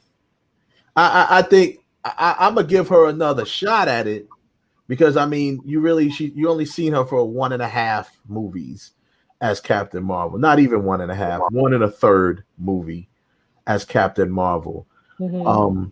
I want to see her again as Captain Marvel because with a better writer, a better script, a better director. I want to see that because the last, the Captain Marvel movie, she didn't do well because she literally was two different people. Like you could tell it was two different directors in that film. And which I to this day I don't understand that. How do you listen? I understand like the Wachowski brothers. I understand. They're not brothers no more. Let's be correct here. Well, okay. Well, I apologize. Yeah. I understand the brother teams, but in this case, they were not on the same page. Like, no, I'm telling you, she didn't. Because of it, I think it affected her. You see what I'm saying? Because she is a good actor, but at the end of the day, the actor, you got to listen to the director at some point, right? So it's not, even if you are, you feel like you go. I mean, look at Halle Berry. It's a perfect example we talked about. Halle Berry, you the one who pointed it out, Kev. Halle Berry did so much research for Storm, even though I didn't really particularly like her as Storm, but that was besides the point. She was ready to play Storm. Dumbo Bryan Singer, who wasn't even allowing comic books on set, was like, yeah, okay, that's all good, but this is what you're gonna say. You know what I mean? So it's like, at some point you still have to, your hands are tied, even if you're a big star, right? Yeah, you have the mercy of the director. You have the mercy of the director at the end of the day. So I think that affected her performance most definitely. Because I'm telling you, I'll say it once, I'll say it again. When I walked out of that theater, I said, Samuel Jackson saved that movie. Yep. He saved that movie. His character saved that movie because he was there. He had all the punchlines. He had everything where it was supposed to be. Sam's character didn't change. You see, we had to start getting used to Bree's character. We didn't know how she was gonna come off with Captain Marvel. Captain Marvel, from what I've always understood from reading about her in the comics, and even seeing some of her the depictions of her in the cartoons, you know, she's kind of like, if anything, she's kind of like a female version of Hal Jordan. You know what I'm saying? Because she's got that Air Force swagger. You know what I'm saying? So she's got a little cockiness to her. She's got a sense of humor, but she's not humorous like that. She got a sense of humor, but it's more of cockiness, and you know what I mean. And kind of like it's kind of like how Tom Cruise was in Top Gun. That's how she. Right. That's what she should come across. Yeah. She's a fly girl. Yeah. She's a fly girl, just like a fly boy. You know, yeah, she's supposed to be like boom, boom. So, you know, she kind of captured it in some part of the movie, but I think it was, you know, in other parts she didn't have it, because I believe I'm giving her the benefit of the doubt that it was just working with two different directors. Now, look, she was much better in Endgame when she was working with the Russos. Another two directors, but they work on the same page. You know what I'm saying? So teamwork makes the dream work. Teamwork is dream work. So she, you know, as Captain Marvel in that, the little bit of time she was on screen, you know, she was fine. You know, she came through. She had that cockiness a little bit. At the end, she had that. She really did good at the end. You know, she really had that look on her face when Thanos headbutt her and nothing happened. That was Captain Marvel. You know what I'm saying? Like, really, dude? Like, you know what I'm saying? And even when she was saying, when they're like, "Oh yeah, you're just gonna go in and, you know, well, you didn't have me last time." She's like, "You know, we had this guy. We got our asses handed to him. Yeah, well, you didn't have me last time." Like, word? Oh, whoa, it's like that. You know what I'm saying? And they didn't get a chance to develop that dynamic between her and Cap too. You know, Army, Air Force thing. You know what I mean? Oh yeah. So I think I'm gonna give her another shot. You know, a lot of people for whatever reason didn't like her because of her social justice stuff that she does. I don't know, but I'm not holding that against her. I'm just looking at the character. I think from the beginning, I thought that she didn't really match the body type physique that could have been for Captain Marvel. And then I knew she's a phenomenal actor. She can act. That's fine. But I didn't like her punchline, like her stuff didn't land, man. A lot of her stuff didn't land in that movie, man. I was like, the times that she tried to be kind of like a little punchy with the punchlines, didn't work. It's because I think with that, again, that goes back to directing, because I think her levity, when she was trying to have levity, it wasn't working because it didn't match the scenes. It didn't really, everything didn't gel the way it was supposed to. It was almost a thing as like, you know, it's kind of like somebody gives you a plate of collard greens and it's hot and you're enjoying it. You're like, man, this is great. And then, you know, you get up, walk away from the table to go get you a drink, come back, and they replace it with some cold green beans. It's like, what the hell? What's this? It's green. It's still green. But it's not the same thing that I was just eating. What's going on? You know, they just, and again, I don't understand. There are other films that have A teams, B teams that go out, you know, second units that go out, and they still keep, they were able to still keep the tone of the film the same.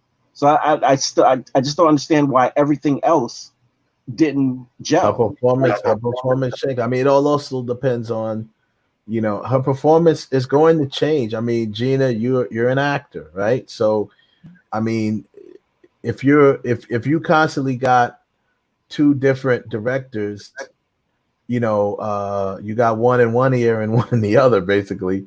I'm sure what they did was they took turns in directing certain scenes or sequences, but because they obviously weren't on the same page.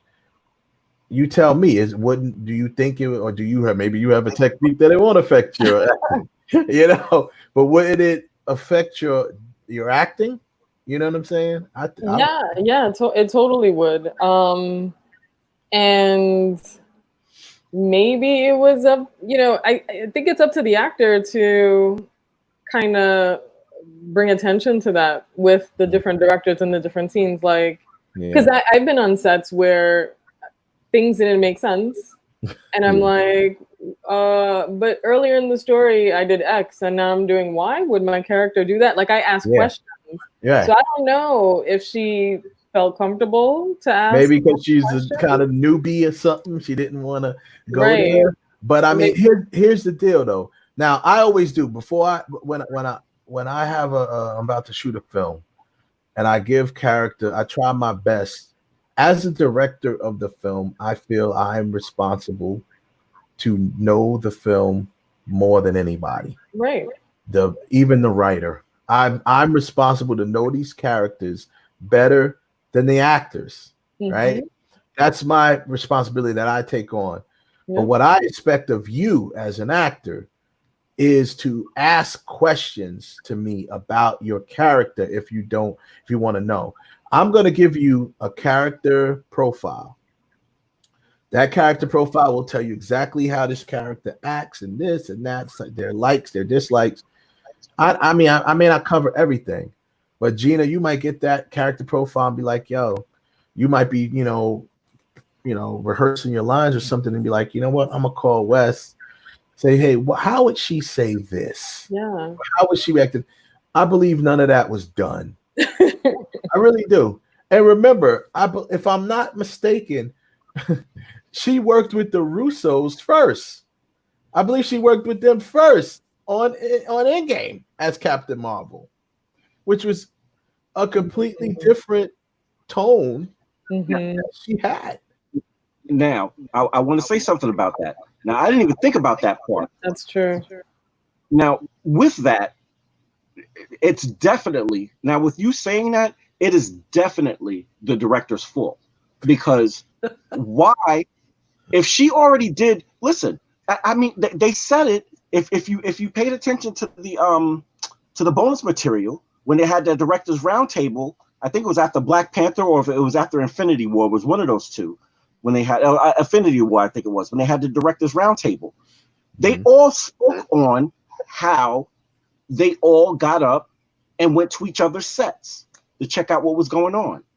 And they asked questions again. They asked questions like, what's going on here? And, because the other movies were being shot at the same time that Black Panther was being shot. Black Panther was being shot at the same time that I think Infinity War and Endgame was being shot. So they had to, they had to go, they had to give each other information to see what was going on. It seems like there was none of that in Captain Marvel. And granted, to a degree, there didn't need to be because Captain Marvel was a period piece. It was back in the early 90s or whatever the case may be. But at the same time, if that version of Brie Larson of Captain Marvel is a future version of Captain Marvel, that should have gave you a sense of, okay, if this is where she gets to here, we need to be able to reverse back. Let's bring it back and see how we're going to progress her today. Exactly. Yeah. Because of course, she's not going to start off with all the confidence and something. She already had confidence because she's a pilot. There's a certain type of swag that comes with just being a pilot, right? You know what I'm saying? They're on like you said, like Maverick, they're on top of the world, like boom. And like I said, Hal Jordan has that same swag. That's how he is, as the Green Lantern. So they can work on that and whatever. Like I said, I think they just, the direction, I'm going to give her the benefit of the doubt and say the direction was not right because it was just too much too many hands in the pot or whatever you want to call it. Too many cooks in the kitchen, too many whatever you want to call it, which is a very true statement. But so we'll see how that goes. But we was talking about casting. We'll do a little, to wrap up the show. We'll do a little bit of more fan casting that I was looking into. So we had we said Charlize as Mystique, of course. I think that is the perfect role for her. That's a great. I love that little illustration they just did, or whatever this is. It's not an illustration. They actually did like a Photoshop deal with her. There's some other stuff going here. Let's go over. Yeah, this is pretty cool too. So I found this on the internet. Everyone knows that these two need to be the next, half of the Fantastic Four. John Krasinski and Emily Blunt. Now, I brought this up to you, Kev. You wasn't, at short at first, but now when you see the pictures, it can work, bro. A lot of people hate Zac Efron. But I think Zac Efron can play Johnny Storm. He could. Yeah. Look, here's a little illustration of him there. Johnny Storm. I think he could do it. He's got the personality for it. He got the personality for it. Young. But they better hurry up because he's been looking a little old. I don't know. Has he been? Yeah. So I agree a little bit. I could see him. I could see him more as Cyclops, but I guess I can get on board with that. He could be a good Cyclops, but I think he'd want to play Johnny Storm more because you have more fun playing Johnny Storm. He's just that more, fun dude. Who are they saying for Thing? I don't know. I still don't have nobody yet. I haven't had anybody yet for the Thing, and I don't see them. I don't know who they got. They don't have a name there. They just put somebody there. But those two here, I'm sorry that it don't get no better. They might as well do it. They should do it. Emily Blunt was supposed to be in the MCU anyway, and she turned down the Black Widow role. So this would be her way to come back full circle, be a part of the MCU. And let's face it, she turned it down because she didn't think the MCU would be this big or be this dope. So now she realizes, that wasn't a good look. So now she could come back. And the crazy part is it's in her wheelhouse. It's in her wheelhouse. It's something that she can do. Yeah, oh yeah. Totally. Oh yeah. So I think, we got to come up with somebody to play the Thing. I mean, play Ben Grimm. I mean, once he's in Thing format, it doesn't really matter. So you just use it, just kind of use his face. But somebody to play Ben Grimm would be a good thing. We talk about, Michael Chiklis was okay as Ben Grimm, but he's too old now to play. They all need to be around the same age. Johnny Storm is they could have got unfortunately Vin Diesel he's trying to play he's actually campaigning to play Black Bolt from the Inhumans. Well, he's been trying to do that. Black Bolt. He's been trying to do that. As soon as he talks, they can be like, he's trying that's Groot. As soon as he talks, they're gonna be like, I am Groot. So being that Black Bolt doesn't talk, he can, but he can't. You know why he can't. He's just too damn powerful. He whispers and stuff. I can see him playing that, but he could have actually. Vin Diesel could have been a good Ben Grimm, Yeah, he probably would have been a good Ben Grimm. But then here's another one. We talk about the in the X-Men universe. We did Storm. We put our Storm picks up there. This was circulating, and I thought it was a very, very good pick to play Jean Grey and Evan Rachel Wood. Oh yeah. I think she would be an excellent. I think that's an excellent choice to play Jean Grey. You know what I mean? Evan Rachel Wood. She's got the chops for it. This picture here, she kind of looks like her. You know what I mean? I'm like, yo, like this is I guess from a comic or whatever, she kind of favors her a little bit there. So listen, the last two seasons of Westworld, she just went full on just badass. Mm-hmm. Just like she went from only nice, Western woman to I will cut your throat. Girl.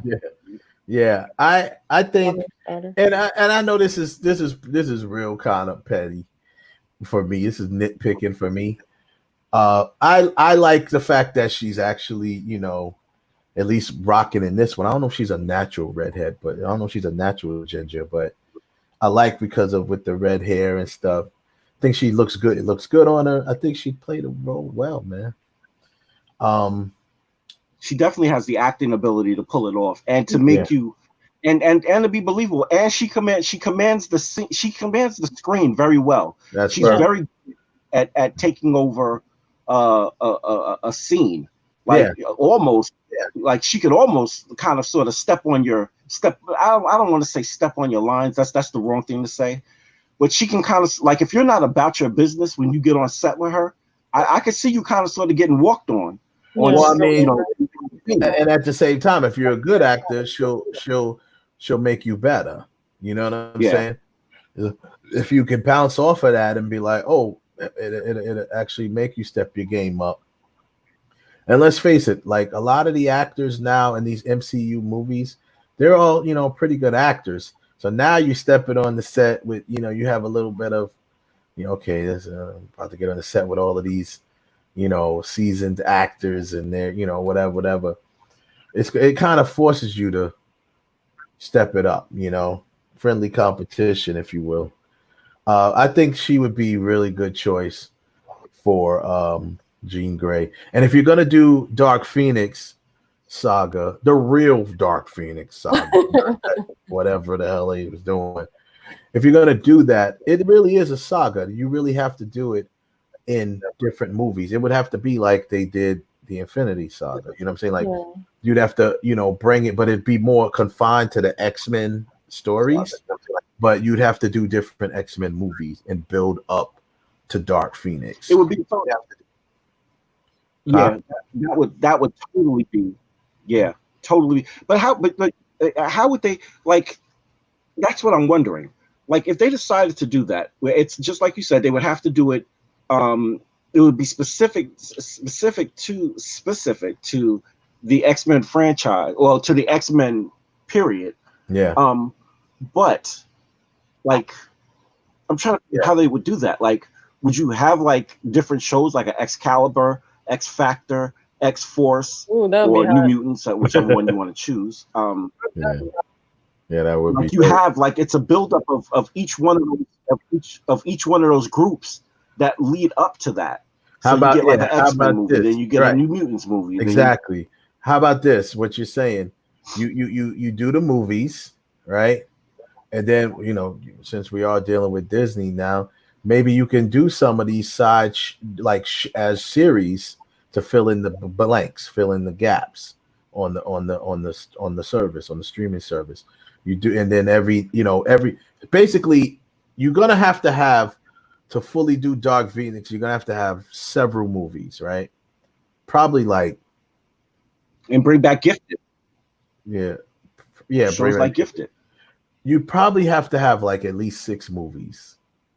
I think you'd have to have 6 movies to fully do Dark Phoenix minimum. Yeah, minimum to lead up to it. 6 movies with backstory, like with shows on the streaming service on the side. You know what I'm saying? That fill-in shows that kind of fills in on, so like you said, if you're going like X Factor and this, I don't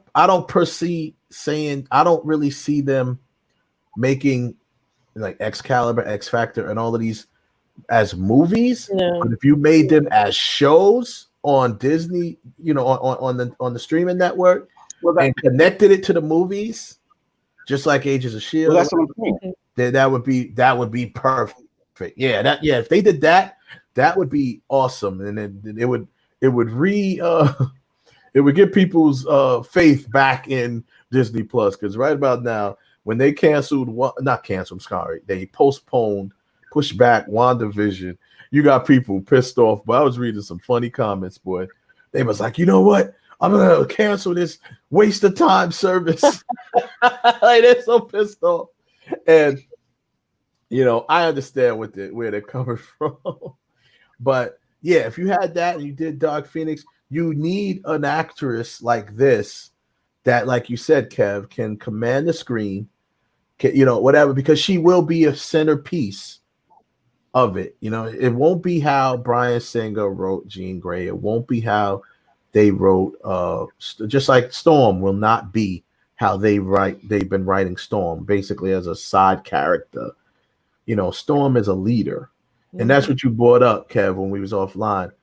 Halle Berry was ready to be that character, do all the research and stuff, because she realized from reading the comics, Storm is she's a leader. I mean, she's one of the, you know what I mean? And in certain instances in the comics, she is the leader in the field.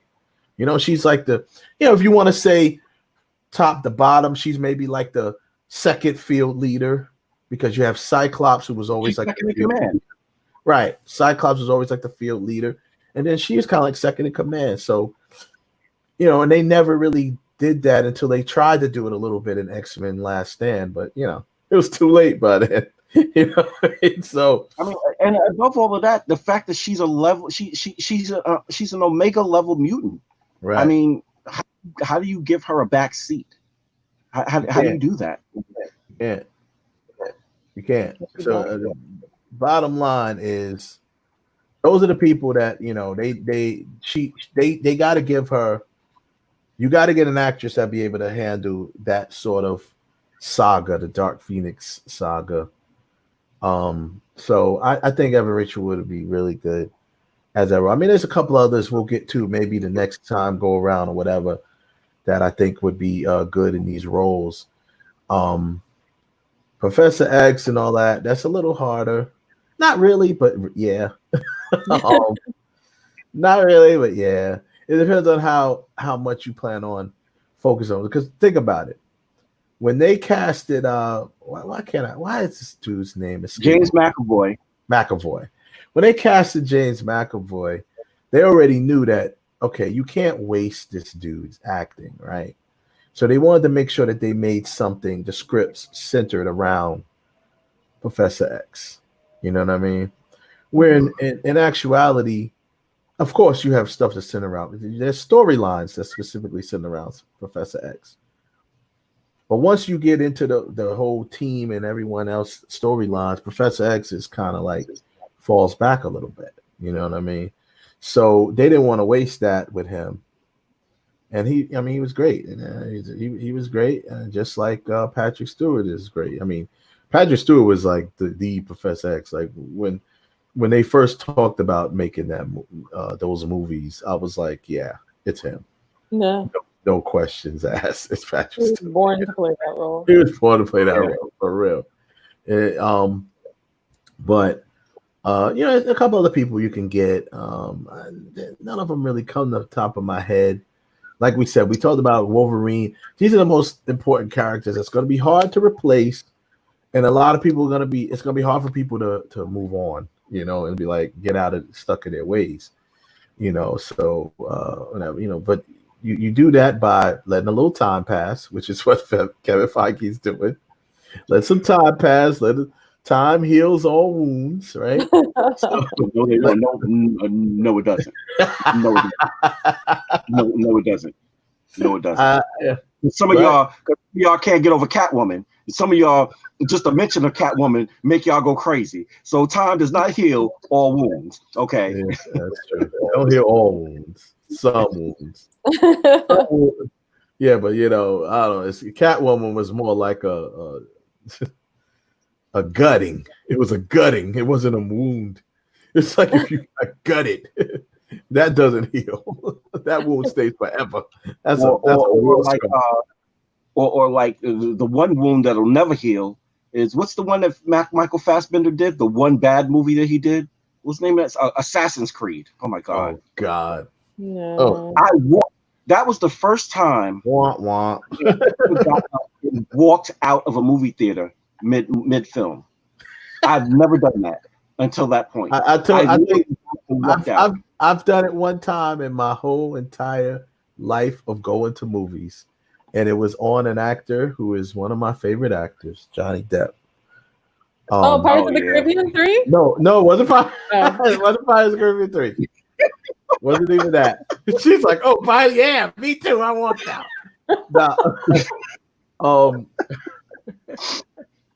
It was Dark Shadows. Oh my! Oh, the comedy one. That was horrible. But you knew from the preview. Let me shout out, rest in peace to my mom. You know, my mother was a big fan of Dark Shadows. I was like, you know what? I'm gonna go watch this movie. You know what I mean? And my mother was alive when that movie came out. And I told her, I'm like, I'm gonna go see Dark Shadows. She's like, all right, cool. Love Johnny Depp. Yo, I went to that. Tim Burton, I think, was involved in it. When did Tim Burton direct it? I think so. All right, they usually work good together. I went to that movie. I walked out of that movie to go across the hall to see Avengers for like the 8th time. That's how much I hated that movie. I was like, look, I got to get out of here. I said, this movie is terrible. First of all, they had my girl, Chloe Moritz, you know, I was very uncomfortable with her in that role because she was still fairly young. And they had her really doing some real kind of like sexual type of movements and stuff like that. It was kind of uncomfortable seeing her because she was, you know, she was older, but she was still young in that movie. You know what I mean? And I was just like, that's creepy. Okay. I didn't, you know, I felt uncomfortable with it. Yeah, the movie sucked. The movie was terrible. It was a comedy, right? Yeah. And that's, no, that's it was a travesty. It was a travesty. Yeah, it wasn't a comedy. It was a travesty. That's a new genre. Travesty. Yeah, we're gonna put that Assassin's Creed and Catwoman in that category, the genre of travesty. You can't take a dramatic show, right, and then make it into a comedy. They do it all the time, though. They do it all the time. They did it with what's that movie? I just talked about that. It was really like a drama show, but they made it into a comedy. But Dukes of Hazzard is kind of like a comedy show. Yeah. It was... but there was another show that they did. Oh, Chips. Yeah. Chips is a drama show, and they made it, and they also did it with 21 Jump Street too. They made 21 Jump Street into like an action comedy. You know what I mean? But that kind of worked. 21 Jump Street worked. It kind of worked. It was okay. It was all right. It kind of worked. I was actually looking forward to it being a more serious, you know, show though. I mean, movie. Just like what they, you know, like they didn't change the tone like they did with Miami Vice. They put it into the movies. It kept the tone. Yeah. Of Miami Vice because obviously the same guy directed the movie who created the show, but still, I was so happy they didn't destroy that. That was great. You know, you give Dukes of Hazzard a pass because Dukes of Hazzard was a comedy. The show. So it can be done, but it's not easy. It's not easy. And Dark Shadows, you don't make that a comedy. That should have been a horror film. That should have been a horror film. Period. Can we keep it a buck? Can we keep it a buck? That shouldn't have been anything. They should have just left that alone. I know, because the show itself is like a damn soap opera. You know what I mean? Back in the day, it was a dark exactly what it was. It was a dark soap opera. So that's what it was. But you know, my mother loved that show, man. My mother and my aunt. They used to watch that show religiously, Dark Shadows, and I never watched it as a kid.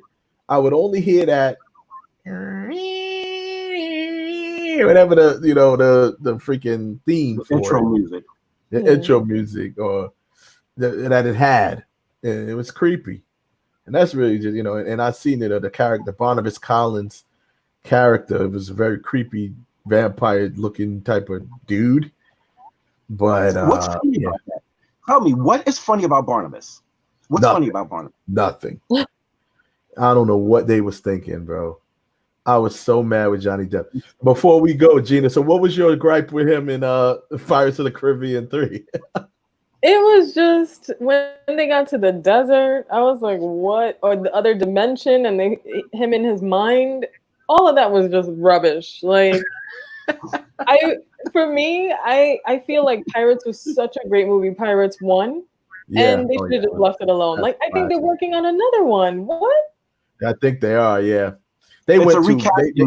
They're recasting. There's going to be a female lead for there's going to be a female lead this time. Just let it go. Do something else. I feel another Ghostbusters coming on. That also should go in the travesty genre. That Ghostbusters that came out a couple of years ago with all the females in it. Terrible. Oh, you don't want to. Trust me. I mean, like I said, and then I always catch hell with that too, because I would think that I'm just putting it down because it was an all-female cast. I don't care about that. I mean, as a creator, I always create stuff that caters to females. All of my stuff is female-driven stuff. You know what I'm saying? So it definitely, those people don't know me, so they just think, oh, you're just being sexist. No, I'm just saying that it was just like Kev said, it was with this. It was really unnecessary. And if you're going to do it right, at least tie it in somehow. It was just terrible to me. They just really did a bad job. Just like, the last Charlie's Angels wasn't good. I mean, that's made for women. But, people, oh, you're a female Bosley. Oh, you're just mad because you got a female Bosley. Why would I be mad about that? I'm mad because it sucked. Right. I'm mad. It was like... Listen, you know what? If you want to say with that movie, that's one movie that I would agree with. That when people say you ruined my childhood, that ruined a piece of my childhood. that's when that point is valid when you say stuff like that. That's at that point is when it's not. The last one ruined your childhood? Yeah, the one that the last one that just happened like last year. Okay. That's a movie that should have came out and it should have been slated to come out in 2020 because then we wouldn't have to witness it. That movie was bad, man. And old girl who she produced it, she directed it, I think, and she started it as Bosley. And she's such a good actress. She's a good actress. Man, and she was trying so hard, like, why won't you get behind my movie? Because it sucked. I mean, it's this. I don't know what else to say. And I love her. I love her as an actress. She's awesome. But they just Which actress? Elizabeth Banks. Oh. She produced it. She directed it. I think she wrote the screenplay. See, do you know what? You know what? Did too much. That's what it was. There is your problem right there. This is not to take anything away from her. This is not to take anything away from her. This is not to take anything away from her ability. I'm looking at her strictly as a creative. Right. You do not. You're doing too much. And not only you're being Teddy Riley right now. You're being Teddy Riley in that verses. You do it too much. Exactly. Listen, she should have. If she was going to write the script, then she should have let somebody else direct it. Right. Or vice versa. She should have got the actor. See, I think what it was. I think she wanted to grab that whole bag. She wanted the whole bag. She like. Forget that. Whole bag. It's like you said, whole bag. I was like, God damn. What the hell? But instead, she got no bag. But she got no bag. Exactly. She got no bag. Yo, and she's tight. That's why she obviously she was so tight behind it. She's like, oh, people don't want to support women movies. Men don't want to go out. I was like, that's some bullshit. I said, because I was right there with all the other millions of men women and everything to see. But that, you know what? Wonder Woman, that line right there, and all these other movies. That line right there that she said, that tells you she put some of her bank account up for that. When you start talking like that, you put some of your bank account up. Now you in your feelings. Now you in your feelings. She's one of the producers. She was the producer, actually. She was the producer of the film. Yeah. So, yep. You know, yep. She put up a half a ticket for that. Well, shit, that probably, I mean, she was the producer, she was the director, and she was writer. So she probably didn't take hardly any of the budget money for herself. She probably made no money from it. Because she's like, I'll make it on the back end. Right. Because for some reason, she had this brilliant idea to bring back Charlie's Angels just under 20 years later. Just under 20 years later, you want to bring Charlie's Angels back again. I mean, brilliant idea, right? Yeah. Well, see how that bright idea went. Right out the door. So that's just funny. We're gonna end the show on a funny note.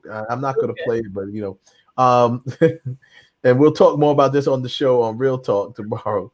So we know that in other I'm So Petty news, August Alsina makes a song called Entanglement. So August Alsina makes a song. He released a song last night. It's called Entanglement. Wow. And it's hilarious. And I said this to you, Kev. The one thing, actually, the song's not bad, actually. It's not a bad song. It's a good song. Got Rick Ross on it. It's actually a good song. Rick Ross and August Alsina. Check it out. Entanglement. You can see it, or you can YouTube it, whatever. The one thing he missed, I'm King Petty, and I picked this off. The most petty thing that he missed, he should have released it on August 1st. That would have been the most pettiest move. August 1st. Now he can redeem himself. He can redeem himself if he calls his album that. He should drop an album called August 1st. That's a double entendre. Mm-hmm. So he should drop his album. So August Alsina, I don't know if you'll ever see this, but you need to drop that. Or somebody who's one of his peoples. Yo, bro, you need to drop an album called August 1st. And it might be too late for him to drop it on August 1st, but that should be the name of the album since he didn't drop it. So if he'd have dropped it on August 1st, it'd been the ultimate petty. Now here's a question. Now that even though you didn't hear the song, and in the song, Rick Ross is completely co-signing this whole situation. He did a good job, but he's mentioning names and not names, but he's metaphors, right? He says something about was jaded. Was previously, was jaded. He didn't say Jada. He said jaded. Mm-hmm. He said something about, I'm caught up in the Matrix. That's another, little subliminal. Oh, I'm caught up in. She's like favorite rapper Tupac. Stuff like that. Like he really went there. Should Will Smith make a clapback record? I think he should. At the end of the day, Will's an MC. All right. Will's an MC. First and foremost, Will is an MC. Well, first and foremost, he's a man. And Will has taken a lot of shots. Wait a minute. You didn't go there. You didn't go there. Will's an MC, man. He's a man. This is first of all, he's a man. Yeah, I went there. Will taking a lot of shots over these last couple weeks. He has been the butt of the joke on everything. Yeah. And the only person who's really, it's not Jada that's taking the shots. It's Will. They just took her language and ran with it. You know what I'm saying? And now August doing the smart thing, he getting a bag from it. Shit. Yeah. Oh, I'm gonna get a bag from it. We're gonna make a joint called Entanglement. And that's what he did. And like I said, the funny part is it's not a bad song. Like I listened to it, I laughed through the first verse of it because I was just like, this is hilarious. But then I went back and listened to it. I'm like, yo, because August Alsina, he's talented. He could sing. I mean, I like him. He was supposed to be that next dude, like when he was coming up. You know what I mean? Everybody was trying to flock to him. Because there was another thing. I don't have that picture on me right now, but because there's another there's pictures of him now circulating. I said, August, I'm gonna write the remake of Loverboy, and I'm gonna write the remake of American Gigolo, and August Alsina should star in it because now they got pictures of him circulated with Beyonce, and niggas is like, oh no, not Beyonce. So it's like you got there's a picture of they trying to get that dude clapped. Yeah. Real. That's what I said. I said, yo, they trying to get August. They trying to get him snuffed. You know what I'm saying? Or like you say, they trying to get him clapped because you know what's gonna happen at that point. So, but I thought it was very funny that now that he's that's circulating the picture. I'm trying to see if I can find the picture that I had out there.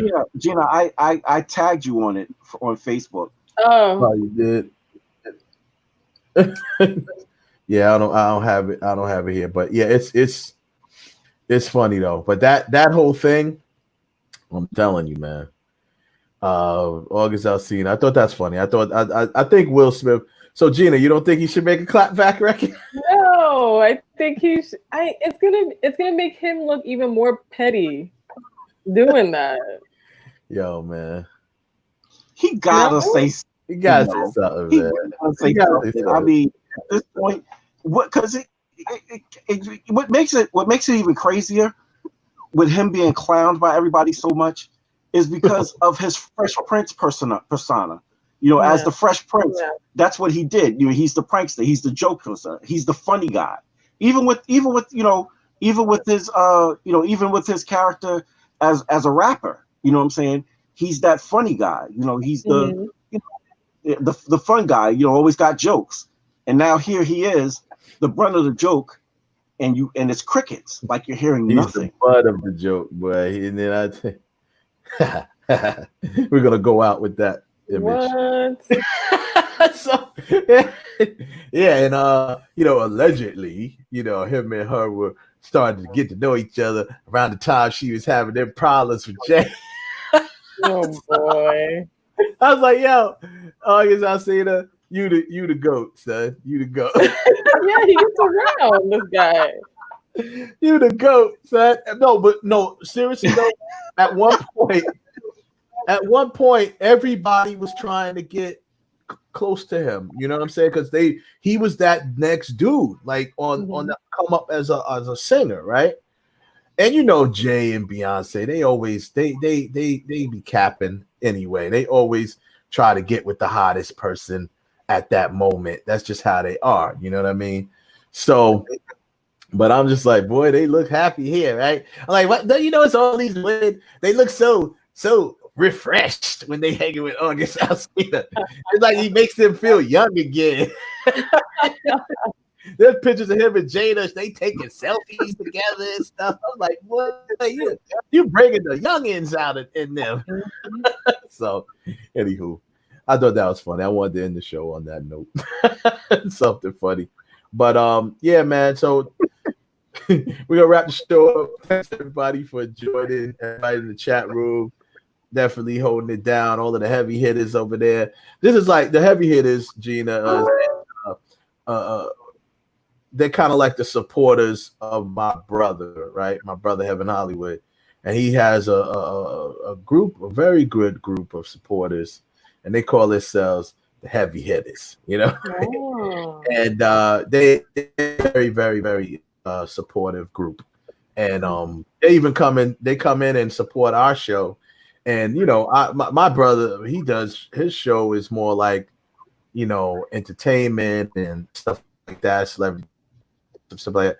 That's his show. And so even they come and hold us down even on these shows. So I want to thank them. Big shout out to them Shout out to everybody that jumped in on Facebook. My man Brian, Big Brian, jumped in.